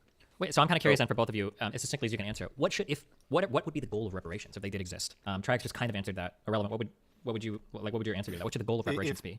If reparations was to be passed, I think that the goal of it should be to substantially improve the material as well as societal and hopefully mental well-being of a lot of black people that were disenfranchised and are actively being disenfranchised by systemic racism. Cool. I think that should really be the goal of reparations. Sorry, that came off as so rude. I get Ahrelevant's argument. I don't think he's the one this question is meant for. I think it's more so meant for Trihex. I don't really see any other legitimate reason why, or any other legitimate goal for reparations, in my opinion. Okay, and then so Trihex, what do you think if reparations were to be paid out? What should the goal of reparations be? Like, what is the goal? What are you trying to accomplish with that? I can think of here probably maybe like 3 things that come to mind definitively. Reparations come ultimately to simulate to the best of our capability to undo the wrong that was done, in particular in context of slavery here, right? Or which is the one thing that like stampedes and snowballs into everything else here, segregation. You're starting out, it's already so amorphous. You want to undo slavery, but you immediately, something in your brain told you, Trihex, that's not right, right? Something in your brain yelled at you that like, that doesn't make sense, because to undo the avalanche of things that happened after. This is a vacuous point. There's no undoing that. There's no way of explaining how you are, by giving them money now to spend on a TV, undoing the enslavement of their ancestors. You have a very difficult time drawing a line between those things, and that's what's coming off in your arguments. So point number 1 of 3 that he wants to say, and we're already in this like weird land. Civil rights being granted eventually, their ability. Yeah. Hindsight. Hindsight. No escaping that for me. Thanks, Steve. And all the like subconscious discriminatory policies that have affected us to this day, including gerrymandering, redlining, and all the things that are done to underpower black democracy in this country. It was just intrinsically an American pursuit, if I recall correctly here. So, in the interest of undoing the past in a simulation here, 1. No, I don't think creating an argument from the things that you've learned is like the threshold for being informed. I don't think that at all. I think that's a weird debate, bro. Fantasy concepts. 2, interest of bettering society, a better functioning society. Again, the whole thing about like if we were to do things like this here, it will result in like lower crime and less of the negative statistics that we are all very familiar with that are currently inflicted upon black people. It is also I'm sorry, forgive me if I'm going a little long-winded here. Also writing the like the morally abhorrent past of the country. It's something we still haven't really addressed here yet. Like it's almost like I'm taking a slippery slope here. If we can agree that we formally have apologized for Hiroshima and Nagasaki, if we formally have apologized for Japanese containment camps, if we formally have apologized for I don't know, Trail of Tears or whatever here, then is a formal apology for slavery only enough? Should it be reinforced with action? Can you just throw in a little apology and a holiday and call it a day when it's been such a definitively destructive force in our society? And it's so much so that in certain cases racism is baked and ingrained into intrinsically what is American culture. So yeah, definitely admitting that is part of the healing process. We need to heal. So to recap so far here on that, a better functioning society, simulating the undoing of slavery to our capability here, accelerating the healing of the damage that's been done by all these negative things here. Radical 1 here, helping the pro-representation and normalization of black. Now, let me tell you what I'm thinking when I'm listening to this, and I'm thinking about the way that he answered Relevant's hypotheticals. I'm thinking in particular in the world where all African Americans are billionaires, that he still wanted to give them money. Because I think that relies on one of these points, but not the other ones. Let's go ahead and give it a listen. To recap so far here on that, a better functioning society, simulating the undoing of slavery. So, better functioning society, vague as fuck. We're going to push that one to the side. Why are you giving me this point? You haven't tied this at all the entire time you've talked about it. When we bring you to hypotheticals where your cash reparations would have little to no impact on the people that you're trying to right the wrongs of the past for, i.e. the billionaire black people, this point doesn't stand. Let's hear point number 2 again. Need to heal. So to recap so far here on that, a better functioning society, simulating the undoing of slavery to the simulating the undoing of the slavery thing. We talked just 2 seconds ago about how that doesn't really work, how that doesn't make any sense, how that hasn't been a picture that you've drawn very clearly. Ability here. Accelerating the healing of the damage that's been done by all these. This is better, but again, these 2 points are almost the exact same thing. You're trying to undo the things and you're trying to accelerate positive change.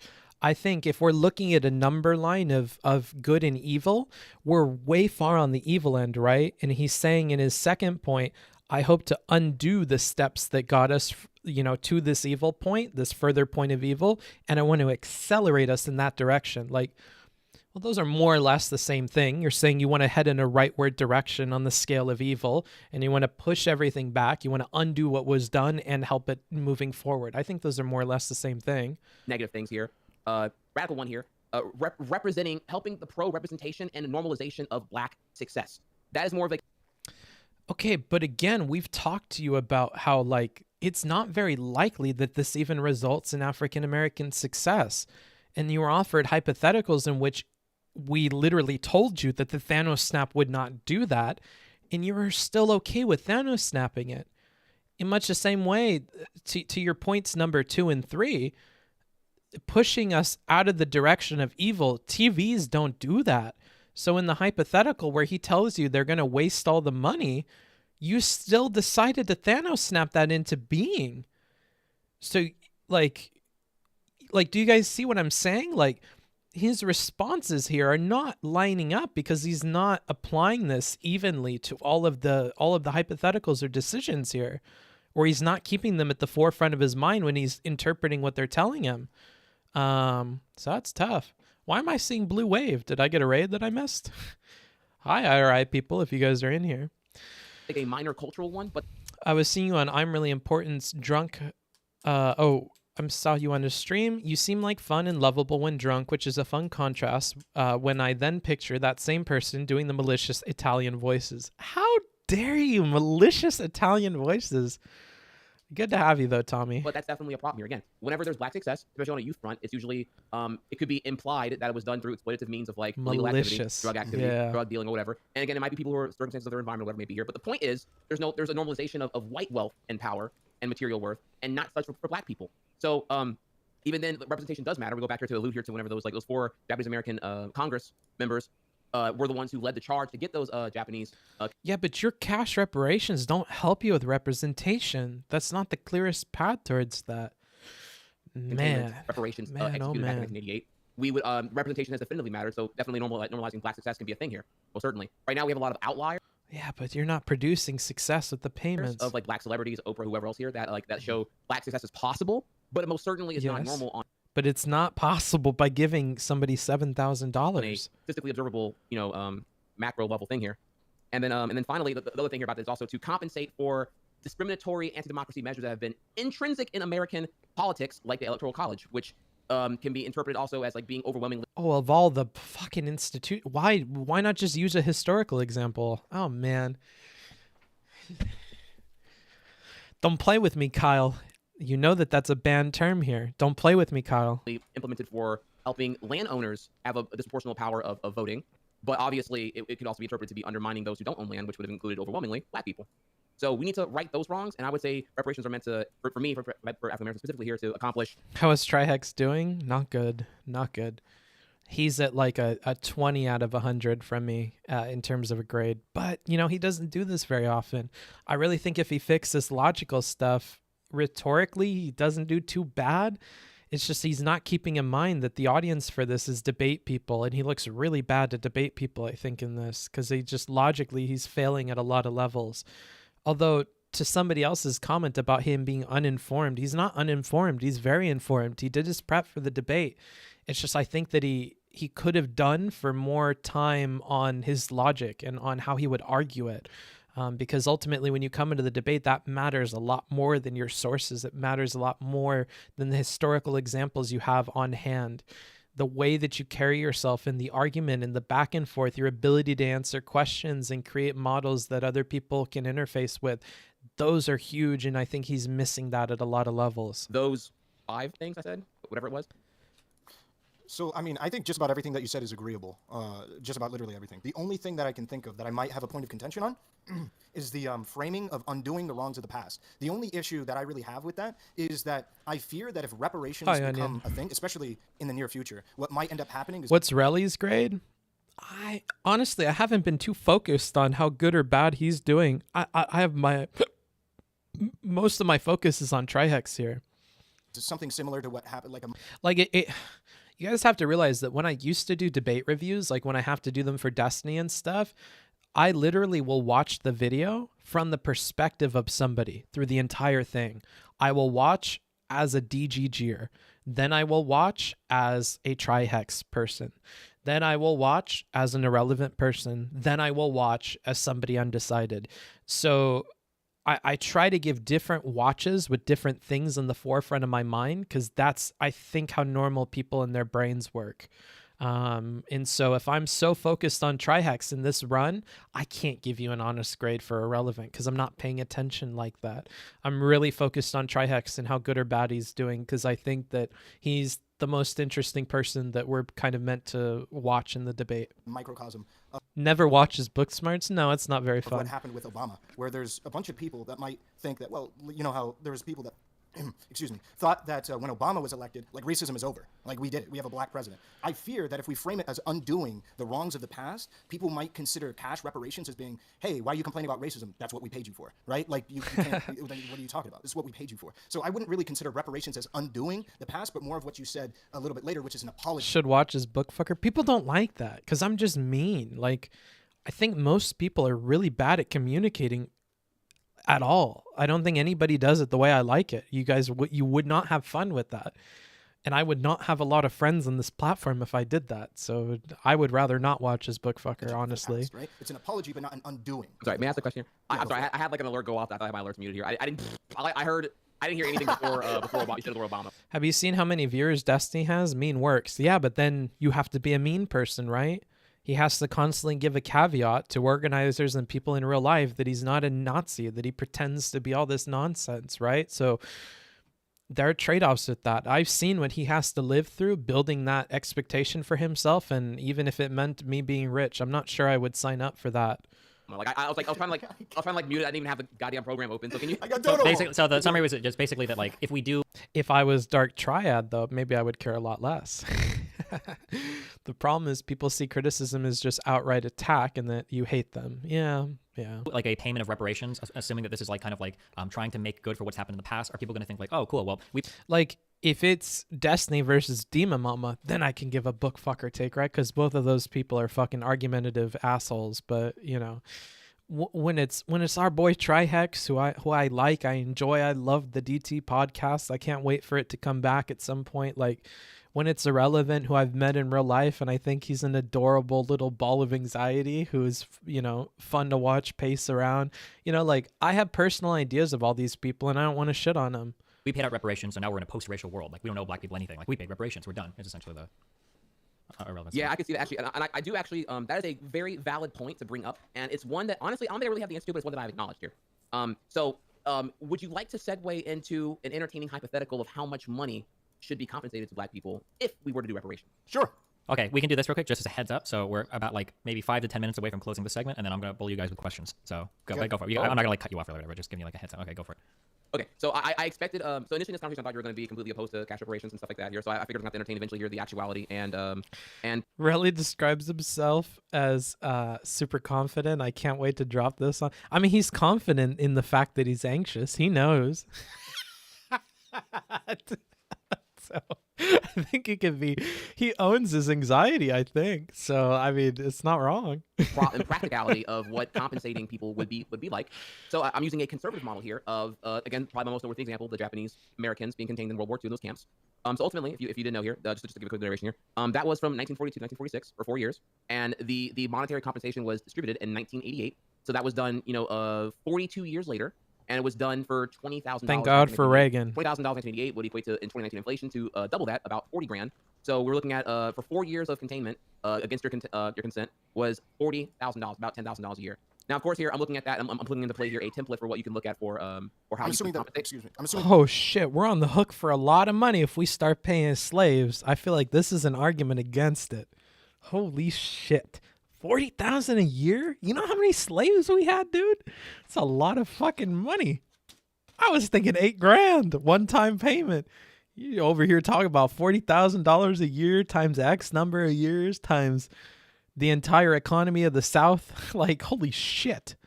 Yeah, book is getting worried. That's a lot of money, dude.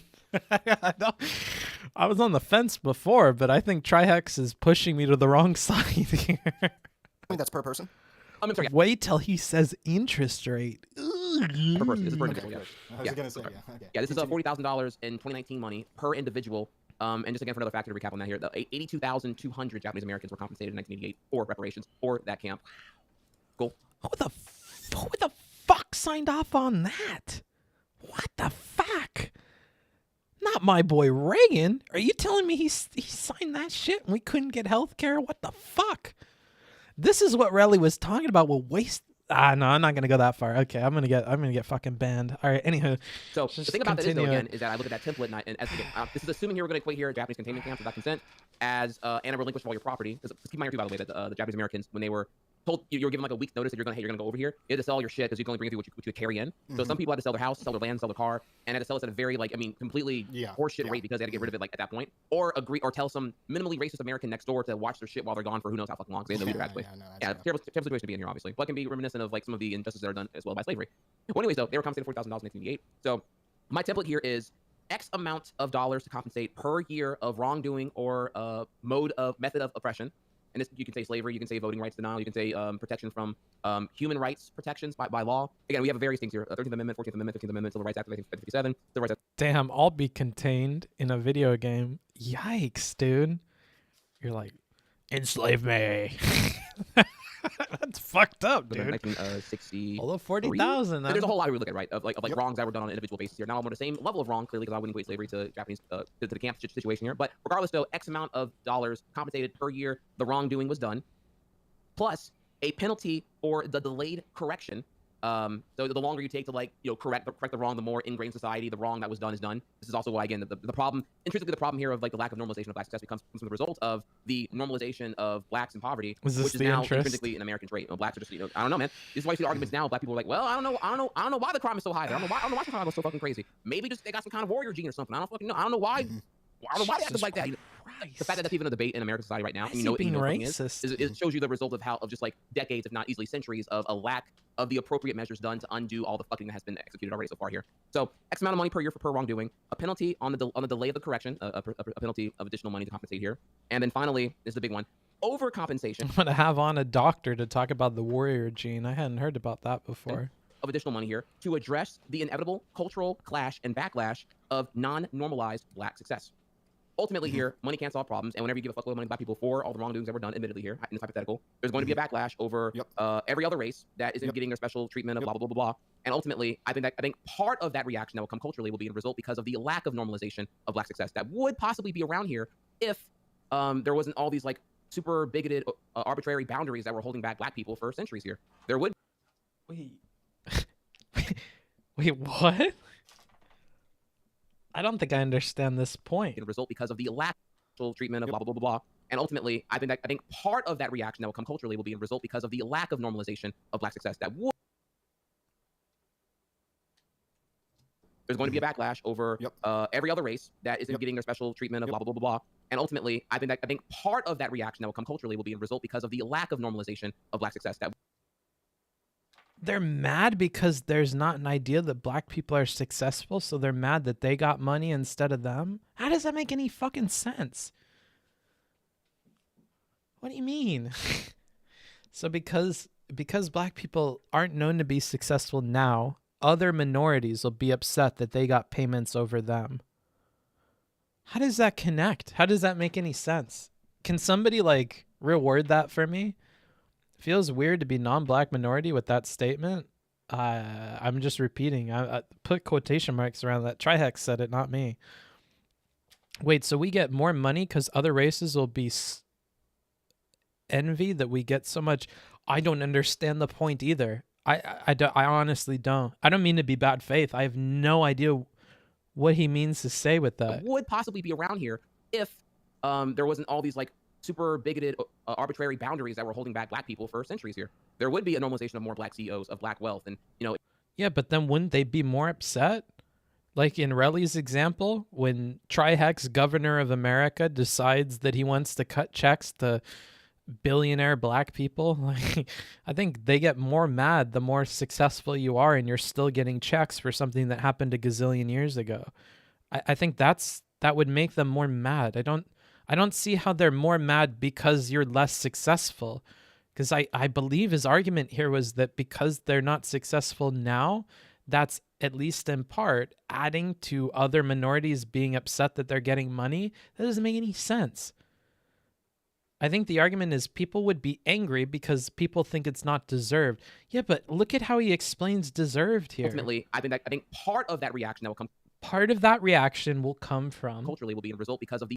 Culturally, at least in part, because of... The lack of normalization of black... The lack of normalization of black... Success that would... Black success. So because black success is not a normal thing in our culture, because it's not normalized, that's why the minorities would be... That doesn't make any sense. I think he's saying that there might be animosity from other minorities since other minority groups have also been disadvantaged, but not necessarily through slavery. But he doesn't connect it around like that. He doesn't say that other minority groups are mad because they have also been disadvantaged. He's saying that they will be mad in part because black success hasn't been normalized. That doesn't make any sense.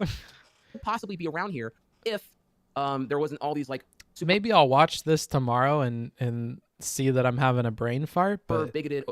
I'm trying to understand every part of what he's saying, and I'm just starting to hit stuff where it's like, What does that mean? What does that even arbitrary mean? boundaries that were holding back black people for centuries here. There would be a normalization of more black CEOs of black wealth and, exceptional acceptance that, they can't succeed here and whatnot. We wouldn't have to go back here and have to read all this bigoted garbage about how the Negro is a horny gorilla wanting the white woman back from the first senator of Georgia back in 1922. Go back 100 years and things that bigoted were completely normalized for an elected official in office in the USA. So yeah, there's definitely a lot needs to be done here. And I'm not sure if extra compensation of money will help do that. But, I'm looking at that more as like that was more entertaining, the idea that I was banned from implementing community investment. Because I thought the question this whole debate was going to be about only allowing direct compensation of money here. But yeah, so just to recap here on the whole thing again here, it is we offer a certain amount of money per year of the wrongdoing done, plus a penalty for the delay of the correction executed, plus overcompensation bonus to help curb out the culture of non-normalized black success here. So if we were to do all that, and we... Oh, thank God you didn't open with that. Oh my God. Oh, this is like after a whole campaign season when people are finally like, hey, Bernie, all right, I read that plan you put forward, buddy. What the fuck is this 60% tax? Like...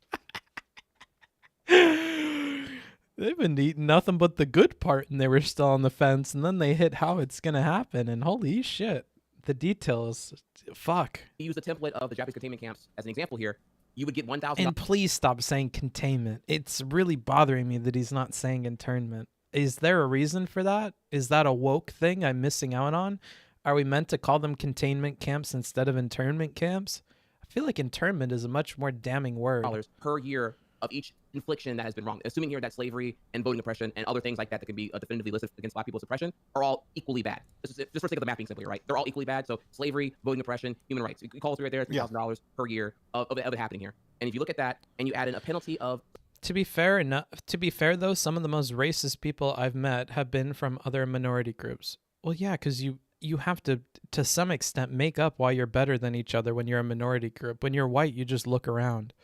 Yeah, duh. Of course, there'd be more talk about it there. Like, I don't know. Maybe that's a hot take. Delayed correction. I'm using the Japanese containment camp as an example here.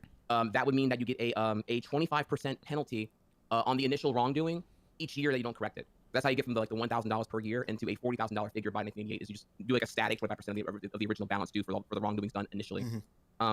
And then finally, you overcompensate here. I don't know what you can quantify that as here, but you can quickly see here that if we include black people or any proven definitive descendants of slaves here, we're going to quickly get into a number that's going to be pretty fucking wild. Yeah. Because we are talking about ultimately here 1770. Even if we just only include slavery alone here, right? Just include only one. We're talking about 1776 to 1865, which is about 88 years or something like that. Let's call it 90 to make it simple here. If we look at 90 years at of $1,000 each, 90 grand.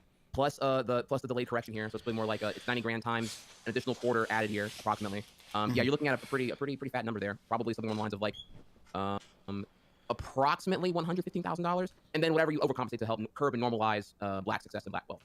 So let's just call that 130 grand to make it an easy number. So yeah, that would be, and you take that times a population of 43 million black people. I don't know if you want to include like newborns or not. You want to call them over 18 or whatever maybe here. I don't know how you want to handle that whole thing, but so whatever the number is right there. So 130,000 times 43 million equals I don't know what, but that is like a sample figure to show here what could be, in my opinion, still undercompensating for the wrongs that were definitely done. But that is an idea of where you can start for an operating budget. Yeah. So something that I guess I also kind of wanted to make pretty. Thanks for the super chat, dude. I can't see what it says, but thank you, Zerka.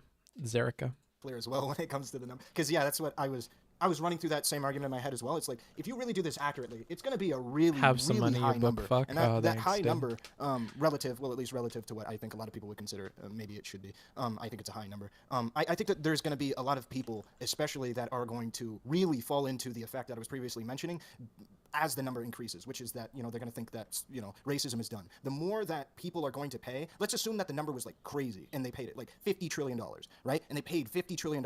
They would, I'm pretty sure every single person in the United States would say, okay, You got $100 through super chats last stream. I don't think you noticed. Yeah, I did a thing at the beginning where I apologized for that. Thank you to the person that donated 100. I'm happy that you're happy that I went to Georgia. Big love. I'm sorry I missed your super chat. The chat moves so fast, sometimes I suck. Want to never hear about racism ever again, right? And then so I think that it's just kind of a microcosm of that. I think no matter how high you go, or depending on how high you go with the number, there's going to be more and more people that we're going to have to fight the narrative of if we're going to make this a thing. We're going to have to fight the narrative of them trying to push. I don't think minorities are about equally as racist. But okay. The idea that racism is finished because that's what we paid $6 trillion, $7 trillion for, right? As racism is now over. So I I just really, I agree with the idea that the number should be that high. I just fear for political implementation and political cohesion when it comes to tackling systemic racism after that point, after reparations has been paid. Very fair. What I will say there about that is this is also why, if I can be completely transparent here, I've always hated the framing of the question that was asked in the entire debate about, like, do I support direct monetary compensation for reparations? The answer to that, for me, definitively, is no. I think it should be a hybrid at most, and include a lot more of, again, the community investment, the programs that are going to help reinforce Black-owned businesses and just bring back a lot more collateral and power to Black people that has been relinquished over the last 2 centuries plus. So I'm completely with you there. But also, your concern here about this culture concern about this will be perceived as solving racism is one that can be tackled ultimately in part of, again, more of those community investments. I would also include here part of it being education reform. Rip the entire debate. Yep. Says the chat moves too fast, but reads almost all of my non-sub pleb messages. Well, that's your fault you're not a sub. I'm hoping by reading them that you'll decide to spend that measly $5. That book fucker. Come on, can you not do $5? I mean, Jesus Christ, even homeless people can do $5. Did they clarify who was entitled? What about mixed? They did not. I don't know how the calculus works. I don't think Trihex does either, to be honest. But ultimately, what I'm getting at here is about that is, like, we have to agree to retail abolish whitewashed American history that is currently taught is completely abysmal and completely dishonest here, obviously. And you need to normalize the idea that white privilege is real, because you have things like African American history being only taught as a higher education elective. Whenever it's like definitively the thing that has reshaped the entirety of American society. We're drunk off of American exceptionalism and how great America is, but no one's actually understanding the definitive history of how much rape, violence, and dehumanizing trash we as America, as a country, have inflicted on people ultimately. So yeah, we need to definitely normalize African American history. There's no way you can't overemphasize, you can't overstate here the importance of slavery. The fact that you even hear people to this day downplay the Civil War as it was for states' rights is complete bullshit. Because clearly the states' rights were over their rights to be able to maintain their economic models that were all based around and revolved around slavery. So yeah, it's really fucking important, and it cannot be overstated, in my opinion. So yeah, that's, to me, it's part of an education outreach thing, and we could definitely detail more programs like that would do things that would accomplish this, that would ultimately fight the attitude you bring up now here about racism ever actually being solved. That's just an ignorance thing, and we can definitely tackle that with reform that could be part of reparations master bill law that we would legislate. Yeah, I agree. Okay, well, I think we've hashed this out pretty well. So something I needed to do a little bit more clear, or what's up? Well, actually, I mean, I do, man. Maybe I'll prepare for social here. I actually have there is one more thing I didn't cover here on my simulation of payments to Black people. That if you want to hear my last tangent of elaboration on this, or do we just go to questions? Okay, so of course, I was going to detail at some point in this conversation here about community investment. Obviously, because I was entertaining the hypothetical here that this question I have to get posted is, are we doing direct cash payments or nothing at all? Is the framing I interpreted it as. So obviously, I'm obviously very supportive of community investments in communities.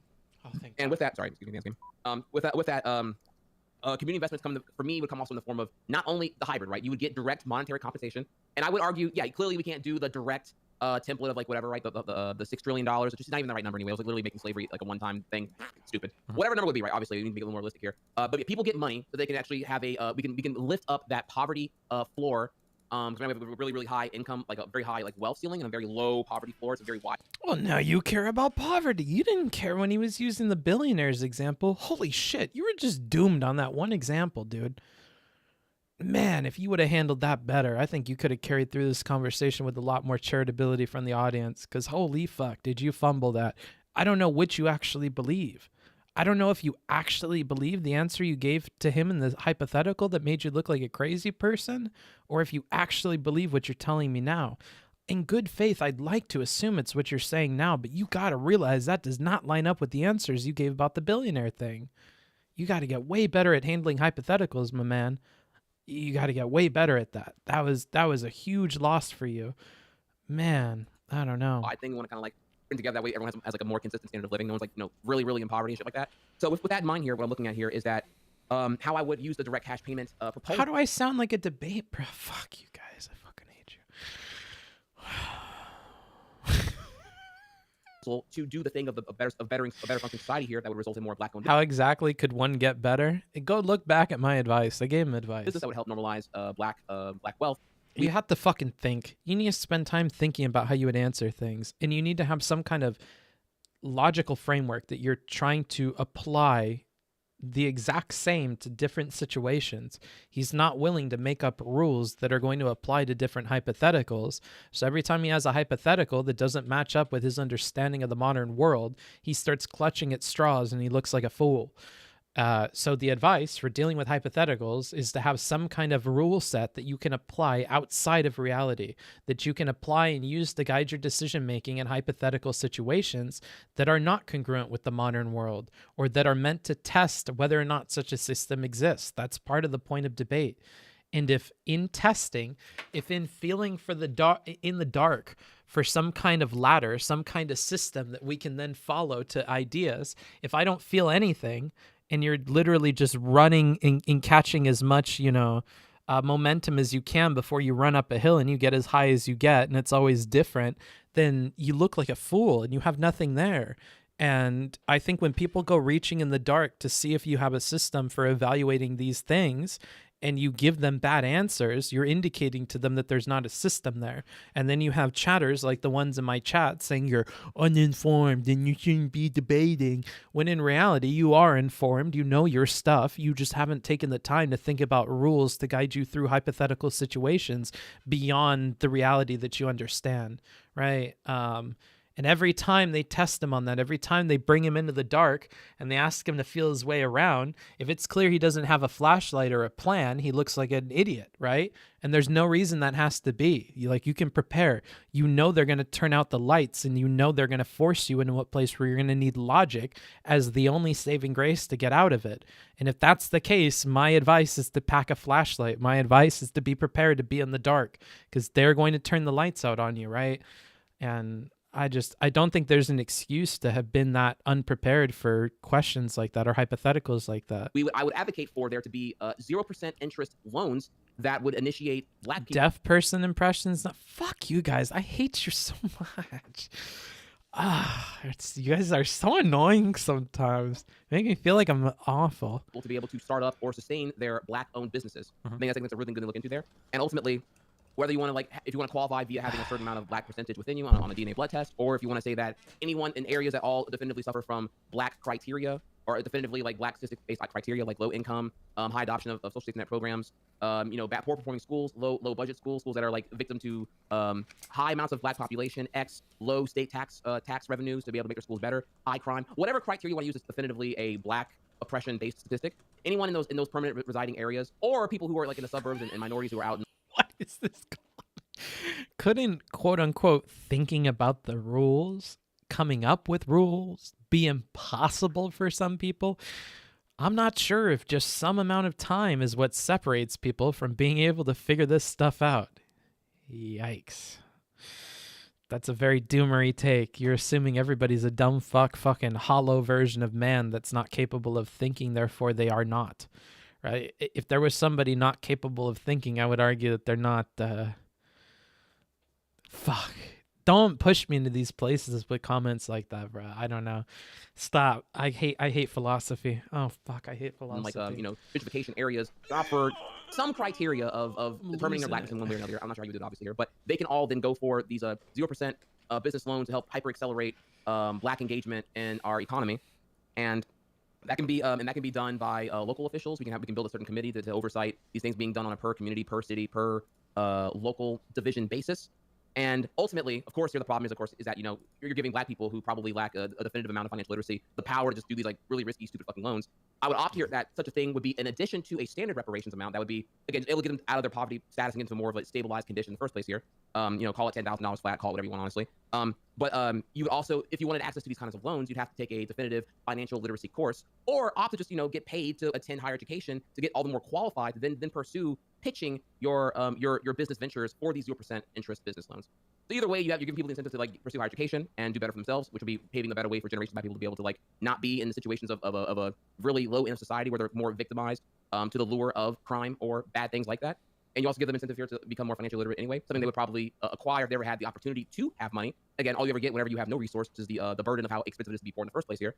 So yeah, that's my proposal there. We do similar what we were saying here earlier in your opening statement, Relevant, is that we definitely are pro black owned businesses, and we're pro black business, and we're pro in my words, we're pro normalizing black success. Well, yeah, I mean, I didn't really think specifically about that that point when this debate was being brought up, normalizing black success. But I really think it was an apt choice that you or point that you brought up, especially when in regards to reparations, because I think the framing around it would definitely shift dramatically if we normalize black success more than we do, because it would be seen as reparations. I feel like would be seen more as an investment in the black community if black success was more palatable to more people rather. Wait, really? Is that what he meant by that comment? That okay, hold on. Hold on. So I misunderstood. I'm going to take Ahrelevant's interpretation there. So what he meant before about the normalizing comment was because black success is not normalized, people don't have faith in it. So they, like Destiny talking about KFC and fucking TVs, there's a lot of racist people that just believe that they're going to waste all the money. They have no faith in black people ever even being able to be successful. And because there's no examples of it, they're like, I don't know if that investment's really going to pay off. Historically, we can see investing in black people is not paying off. I didn't know that that's what he implied by that. That's putting a lot of racism on other minority communities. I don't know. Although, now that you point that out, if I was in a room with God and he's like, do you want to give reparations to the Chinese or the African Americans? Is that something that pops into my head? Okay. Yeah, it's a fair point. Yeah. It's definitely there.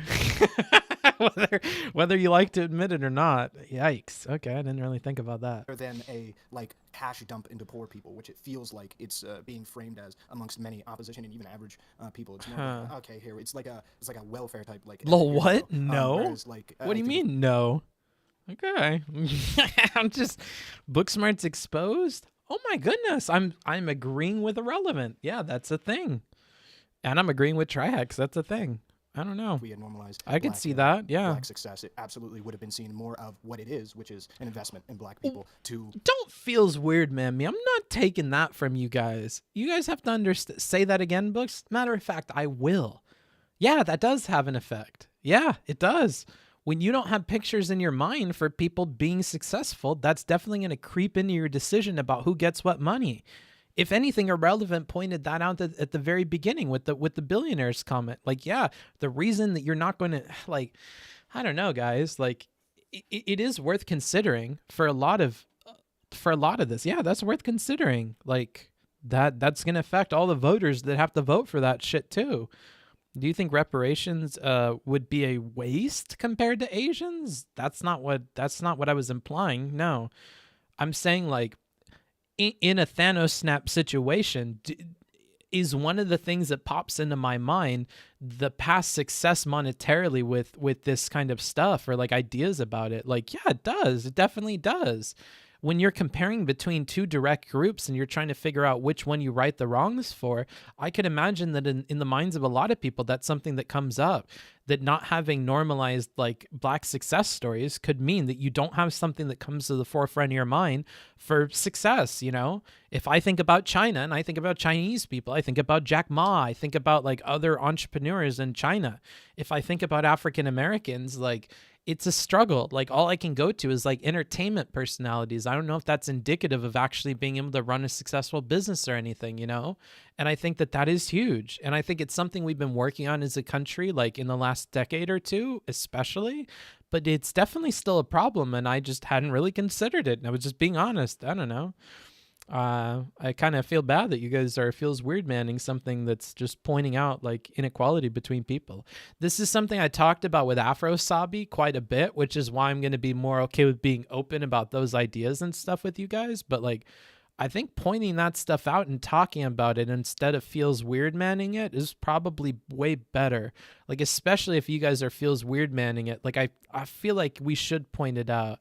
I think it's good to be honest about. Well, I think it's a reality of the world that you have to confront at some level. Do you think it has something to do with the target consumer base? I don't know, dude. Instead of hiding away your own bias. Well, I don't like wording it that way, but sure. Kind of feels weird the Booksmarts didn't mention our previous president, Monk ass. Who? What do you mean? I love Afro Shabi. I like Afro Shabi too. Literally achieve what they should have achieved had these systems not been in place.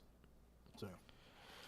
I'm not watching your video, dude. I'm sorry. I'm extremely bad faith. The application and the reception of it, and the consequences of the culture that will come from if it were ever to be implemented.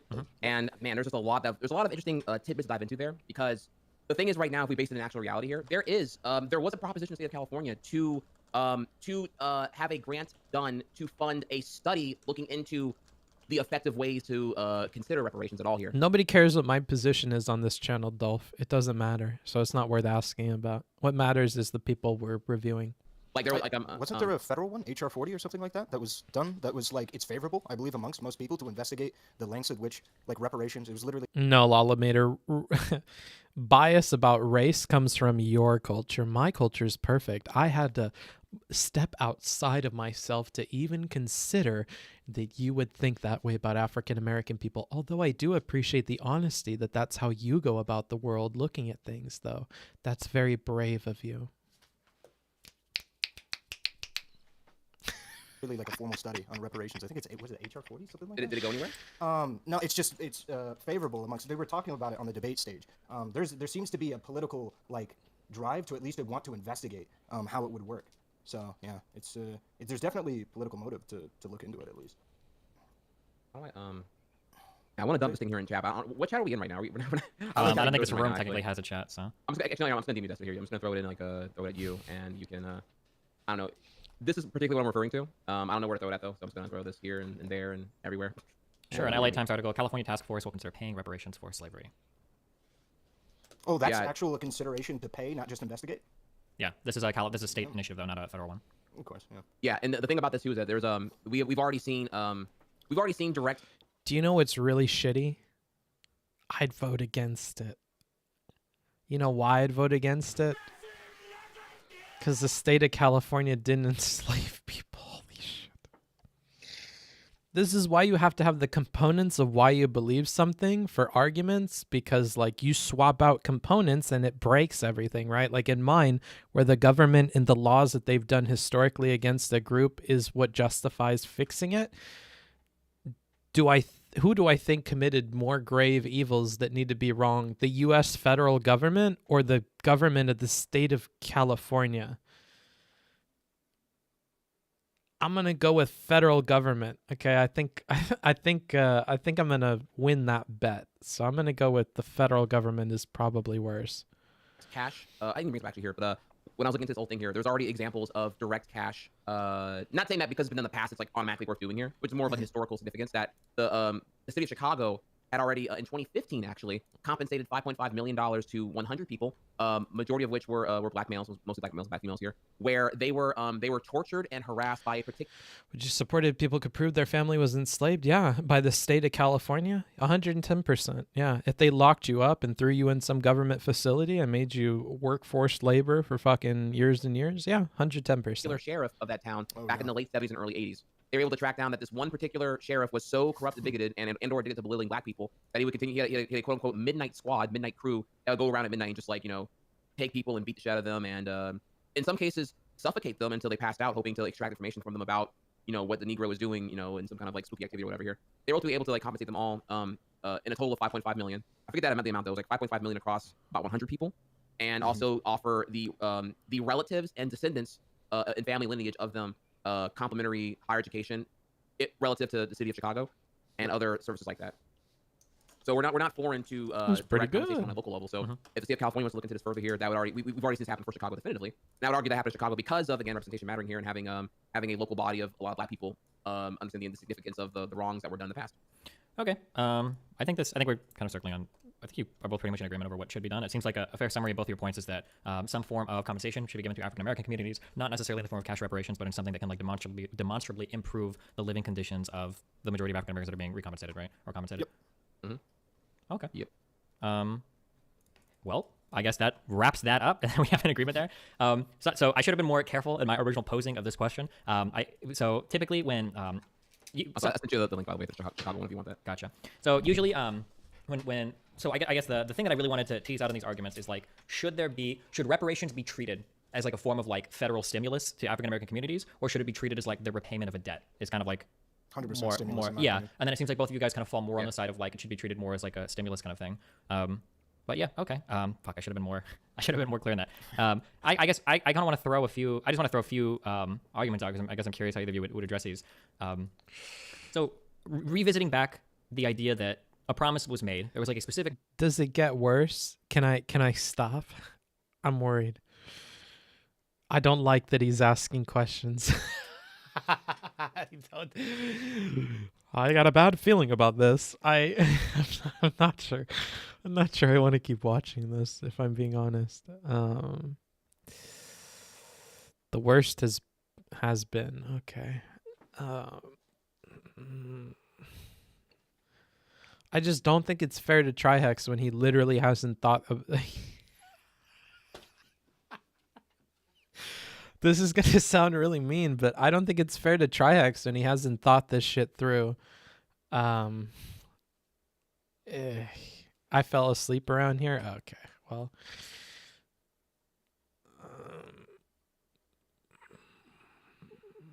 I'm going to just watch the end real quick. Mean smarts. Well, dude, I got to be honest with you guys. Standard time about 1 a.m., all right? The king of night streams. Stream pretty much every single day, all right? I like talking politics. And listen, if you disagree with me, be ready to get in Discord, all right? I have been playing games, been doing a lot more variety hacks. I don't care. 2021. Holy shit. Wait. 100 years ago, much less 200 years ago. That probably would have been pierced a little bit more, actually. Yeah, I think also a pretty important thing to think about is reparations also for, like, potentially people that were more recently discriminated against, not just exclusively like slavery, like Jim Crow and redlining-esque reparations might be also pretty appropriate, not just exclusively slavery, but maybe that's a little too advanced for the general public at the moment. Sure. But, I don't know. Okay. Well, hey, thanks a lot, guys. I appreciate the conversation. We will catch you guys on the next show. I want to do another one of these soon. I guess at the end of this... I just want to get their closing remarks. The effective ways... I might have been saying the wrong one. Favorable amongst a lot of people and to even go through. that bill is literally just beginning to create to begin the investigation to figure out if reparations are even appropriate, right? So we're not even at that point yet. Yeah, we're not even at that point. And also, I might have been citing the wrong one here, but the California thing I was citing, what it was the one I'm thinking of here, but it might have been the different one I linked to here, but I'm reluctant because the perfect way of explaining what I believe is often a very rude way of doing it. Because my internal thought process is often pretty rude, especially when I'm critical of people. So there's a lot of filtering I have to do. Like that's the main kind of filter I have to use in life is like, don't be honest with people about your criticisms of them because they're often so pointed that it'll make people cry. It'll make people question themselves. Like, I've had a lot of like bad experiences in my life with like how my criticisms like leave lasting impacts on people. So I try to put gloves on all of them and find clever ways of helping them arrive at conclusions that'll fix things without being mean. And that means like making them go around in a whole fucking game to solve their problems instead of like just telling them what I think they are, because it's not the way they get solved. And I think sometimes being aware of a glaring flaw that you have hurts you more than not having known it was there and like slowly improving it over time. So, yeah, I don't know. But the one I was thinking of was actually meant to be a proposal to allocate a tax on something or redistribute tax revenue from something into funding a study to look into the effective ways to do a state-induced reparation. It wasn't even to do it; it was to do a study to look into how it'd be effective. To then take that, obviously, the conclusion of that study and then propose it later on. And you're talking about the California task call force? to make the study happen and be funded didn't even go anywhere. That's how behind we are in that current situation. Are you talking about the California thing? Yeah, the one I linked to is not the one I was thinking of. Actually. Oh, gotcha. Yeah, because I read that and apparently that was just a task force that they could. Do you think that's the topic you might want to discuss? You know, Cal Concepts, I hate talking to people, bro. I hate talking to people. I love talking to you. That was fun about art and stuff. But anytime I think about the idea of talking with other people on my stream, I cringe really bad at it. So I probably won't. I hate talking to people, dude. Like, when I'm not in the mood, I'm just not in the mood. And I worry that when I snap into not in the mood and I'm in the middle of the conversation, there's no easy way for me to dip out. Like when I'm on the phone with people and stuff, it's very easy to like, oh, I have to go do this or something and get out of it. But There's no equivalent of that, and there's a camera on me, and there's a whole room of people talking about how I'm reacting to things. And so when I have talks that I don't like the one with President Sunday, I feel bad for everybody involved, for the viewers, for the person that invited me to talk with them. Like, I feel really bad about all of that, but that's most people, brother. Most people, I'm just not having a very good time talking to them. So I don't know what to tell you. I have more fun sitting with my thoughts than I do listening to the thoughts of other people. I think oftentimes they're kind of fucked up. I don't know. Together to start to look into that. So yeah, these are pretty difficult issues. Yeah. Yeah. Okay. Well, hey, listen, I appreciate the fact that you guys showed up. I'll throw a poll in chat to see if anybody was moved or interested in this at all, or not interested in this, or if their opinions changed at all based on conversation. I posted a poll in each chat. I'll try to be a little bit more clear next time in terms of like teasing out disagreement. The hard part is that like for a conversation like this, it feels like to find somebody that's like completely and totally against it, it almost feels like I have to like find like a Candace Owens-esque character or something. Yeah. Oh, you know what? I should have actually tapped fucking Suspect Sushi. I don't know. Because I bet that guy would take a much harder stance. Oh my god. Yeah, not there's a lot more civil than I thought. I was expecting like a full-blown no, and I thought we were going to like... The thing I'm happy about here is we did actually entertain do you support reparations, yes, no, why, and how. We actually entertained the how quite a bit. I guess it's more so I don't like disagreeing with people, because I feel like normally I have two modes, and that's confront it rhetorically, confront it honestly, or ignore and move past it. And when I'm on stream and it's like, oh, well, we can't ignore and move past it, we know he disagrees with them, then we move the gear shifter over to where we either choose to like work on a perfect solution to it, or I just be honest. And I'm not being honest, okay? So oftentimes you're forced to put that shifter into the rhetorically effective column. And when it's something I don't care about, I hate spending the time to think about how do I kindly explain this to him. I'm much more apt in real life to go, well, fuck that. Let's shift it over to neutral and throw that into disengage. Because most stuff is just not worth arguing with people about unless I smell that they're on the cusp of like changing their mind on something.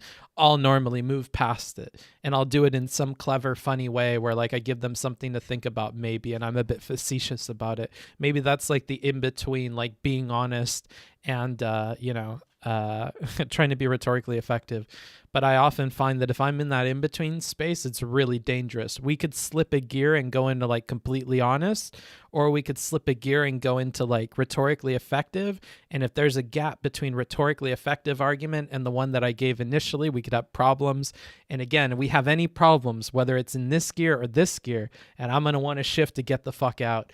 And it looks really bad if you try to GTFO after fucking up the gears over here. So yeah, I try to, I don't know. I feel bad about bringing people on when there is the chance that we're going to get to a disagreement. And I don't think a lot of people enjoy when I disengage. They really want me to do one or the other of confronting it. And I just don't think that's the answer most of the time. So yeah. Now, bringing people on with the intention of changing their mind because I disagree, and doing that in the rhetorical effective way, or reaching out to them in private and going for, my private unfiltered opinion of what they're talking about, that's fine. But man, is it difficult to have to switch between the three live on stream. I'm not very good at it. That was the part that I thought was the most fun to debate and discuss, was how we do this. I thought we were going to be talking about the why should we do this the whole time here. We didn't actually spend much time at all here on me having to justify a hypothetical. Yeah, like I see Steven lose interest in people like live on stream in the middle of talking to them. And that's the worst feeling in the world for the other person. I don't want to put anybody through that, but maybe at some point I have to accept it and be okay with that as an outcome. No position. Sure. I was prepared to do that too and be like, okay, well, I'm happy the IQ was a little bit higher in this situation. We didn't really go down that rabbit hole of degeneracy, if we will. Gotcha. All right. Well, prior to this conversation, it was about a 64-36 split, with most people being against cash reparations. Almost twice as many were against it. And after this conversation, which was pretty civil and not... Just learn to play the piano. Honestly, if I could turn the camera off, I think it'd get rid of a lot of the problems, because I have other things I do with my hands and with my pen and stuff like that, so that I don't... I can, like, remain engaged. So... too heated. It seems like it's about 52-48. So it seems like more people have moved in favor of now that's still the majority are against, but 52-48 is a lot closer than 64-36. So I guess that's good. People are considering new ideas and everything. So you know, we should have spent like an hour just going over like traumatizing humanity rights slave facts. That's what was missing here. We should have went over like what happened 100 years ago, much less 200 years ago. That probably would have confused a little bit more actually. Yeah, I think also a pretty important thing to think about is reparations also for like potentially people that were more recently discriminated against, not just exclusively like slavery, like Jim Crow and redlining-esque reparations might be also pretty appropriate, not just exclusively slavery, but maybe that's a little too advanced for the general public at the moment. Sure. But I don't know. Okay. Well, hey, thanks a lot, guys. I appreciate the conversation. We will catch you guys on the next show. I want to do another one of these soon. So quick shout out right here on the right. We have Trihex. You can find him at twitch.tv/Trihex. That is Tango, Romeo, India, Hotel, Echo, X-Ray. Then on the right here, we have Ahrelevant. He's at twitch.tv/Ahrelevant.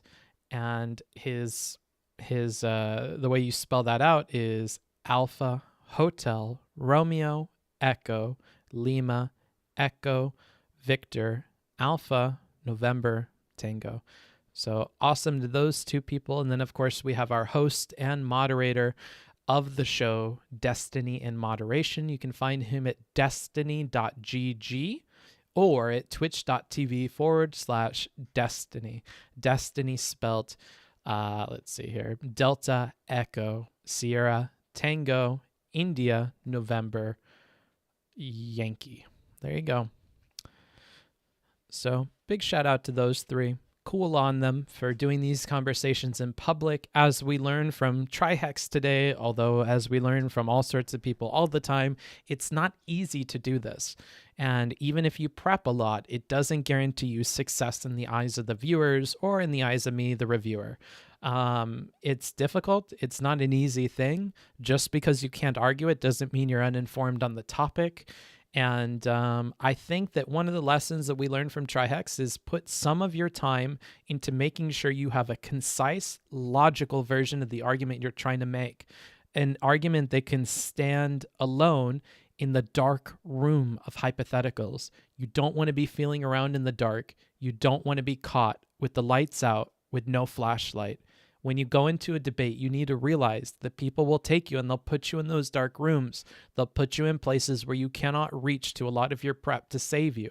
And when that happens, you need to have some kind of kit on your person ready to handle those sorts of situations. And I think a huge way of doing that is having a shortened, logical version of what you're trying to communicate with logical pieces and mechanics that you can hot swap on the fly to match up with a hypothetical situation. Practice those, spend 15 to 30 minutes thinking of counter arguments in dealing not at the factual level, not at the historical level, not at the level of ethos or pathos. Spend some time on the logos, spend some time on the logic, spend some time thinking about how your points work out, how you could do a bulleted outline and argue things, because that's going to be a saving grace when people bring you to hypotheticals you feel are disanalogous or make you look bad.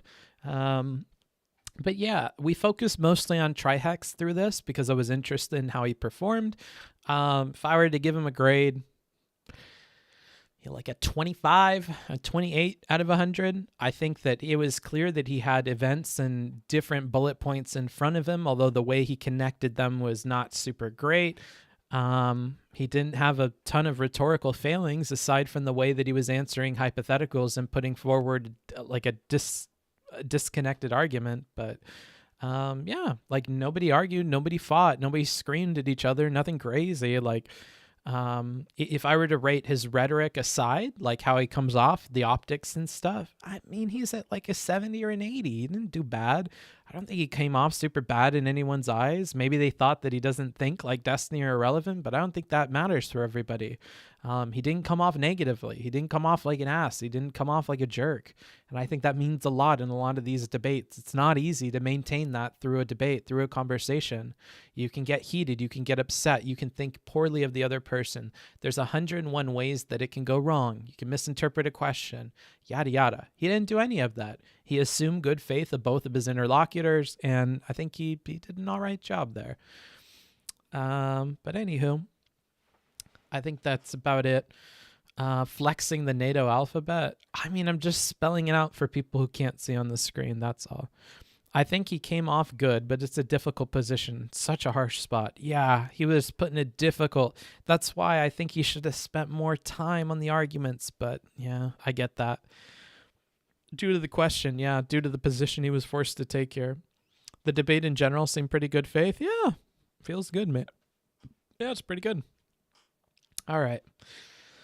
Well, Twitch people and everybody, let me go ahead and give my shout out. My name is Booksmarts. I do reviews like this in which I take what little I know of arguments from outlining 100-something page papers for graduate students and writing that for them, and I try to apply that to the arguments I see here. I watch a lot of this stuff, same as you guys, so I have the same brain rot that you do, and I try to balance that brain rot with like my understanding of life and people and, you know, bring that into reviews. And hopefully, you know, when we're reviewing people that I think are acting in good faith, I can give them some advice that they can take away.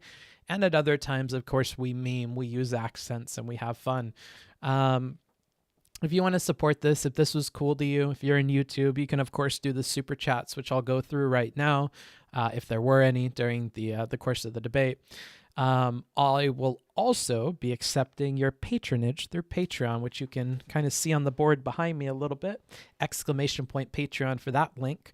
This is tracking the progress of it. We're trying to get it up to like a livable wage, like $1,000, $1,500, so I can at least afford rent. That would be cool. But yeah, we're trying to work on that. We have some benefits that I discussed at the beginning of the stream. Feel free to rewatch the VOD if you didn't, you know, catch it from the beginning. But yeah, I appreciate all that. The subs on Twitch are, of course, very cool. Peter Pantsoff and other people with the bits today. That was funny. Yeah, there you go. Thanks, everybody, for coming along. Let's find a place to park you for the night. Where do you guys want to go? Who do you want to watch? Today, we had a bit more of an EU-friendly stream starting at around 11 or noon. And that's not on accident. IRI? Sure. I rate IRI all the time, though. So if there's somebody else, that would be cool. But yeah, I think we're probably going to do IRI then. Let's see here. Cal, you gave the stretch. Let me...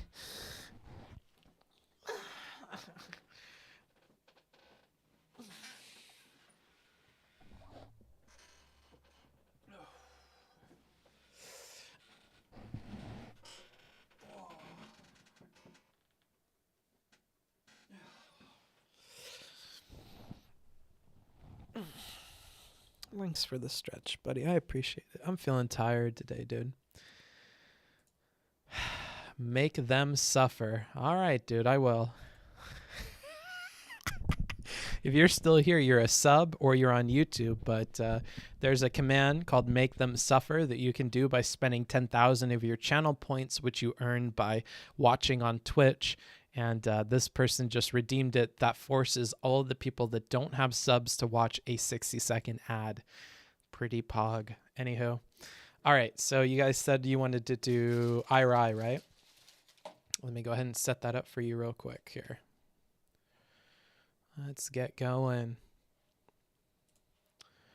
Okay.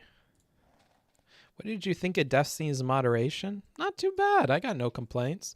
I think that he fucked up with the topic, and I think he more so should have fixed that. And if we're talking about flexibility, he should probably be more flexible about fixing that on the fly. I think there's stuff he could have done with the topic to save that at the last minute, but that's asking a lot of somebody.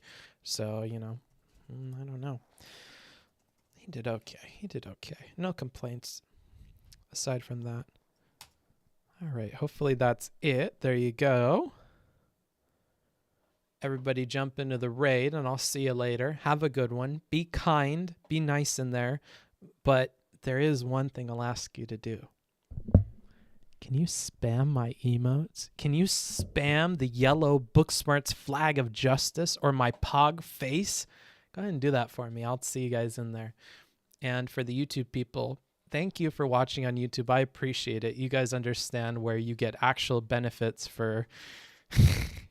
you know, the VOD experience and everything else. So you guys are the ones with real taste. I appreciate that. Even if it means not like participating in the bigger chat, I like that about you guys. I'll talk to you later. Have a good one.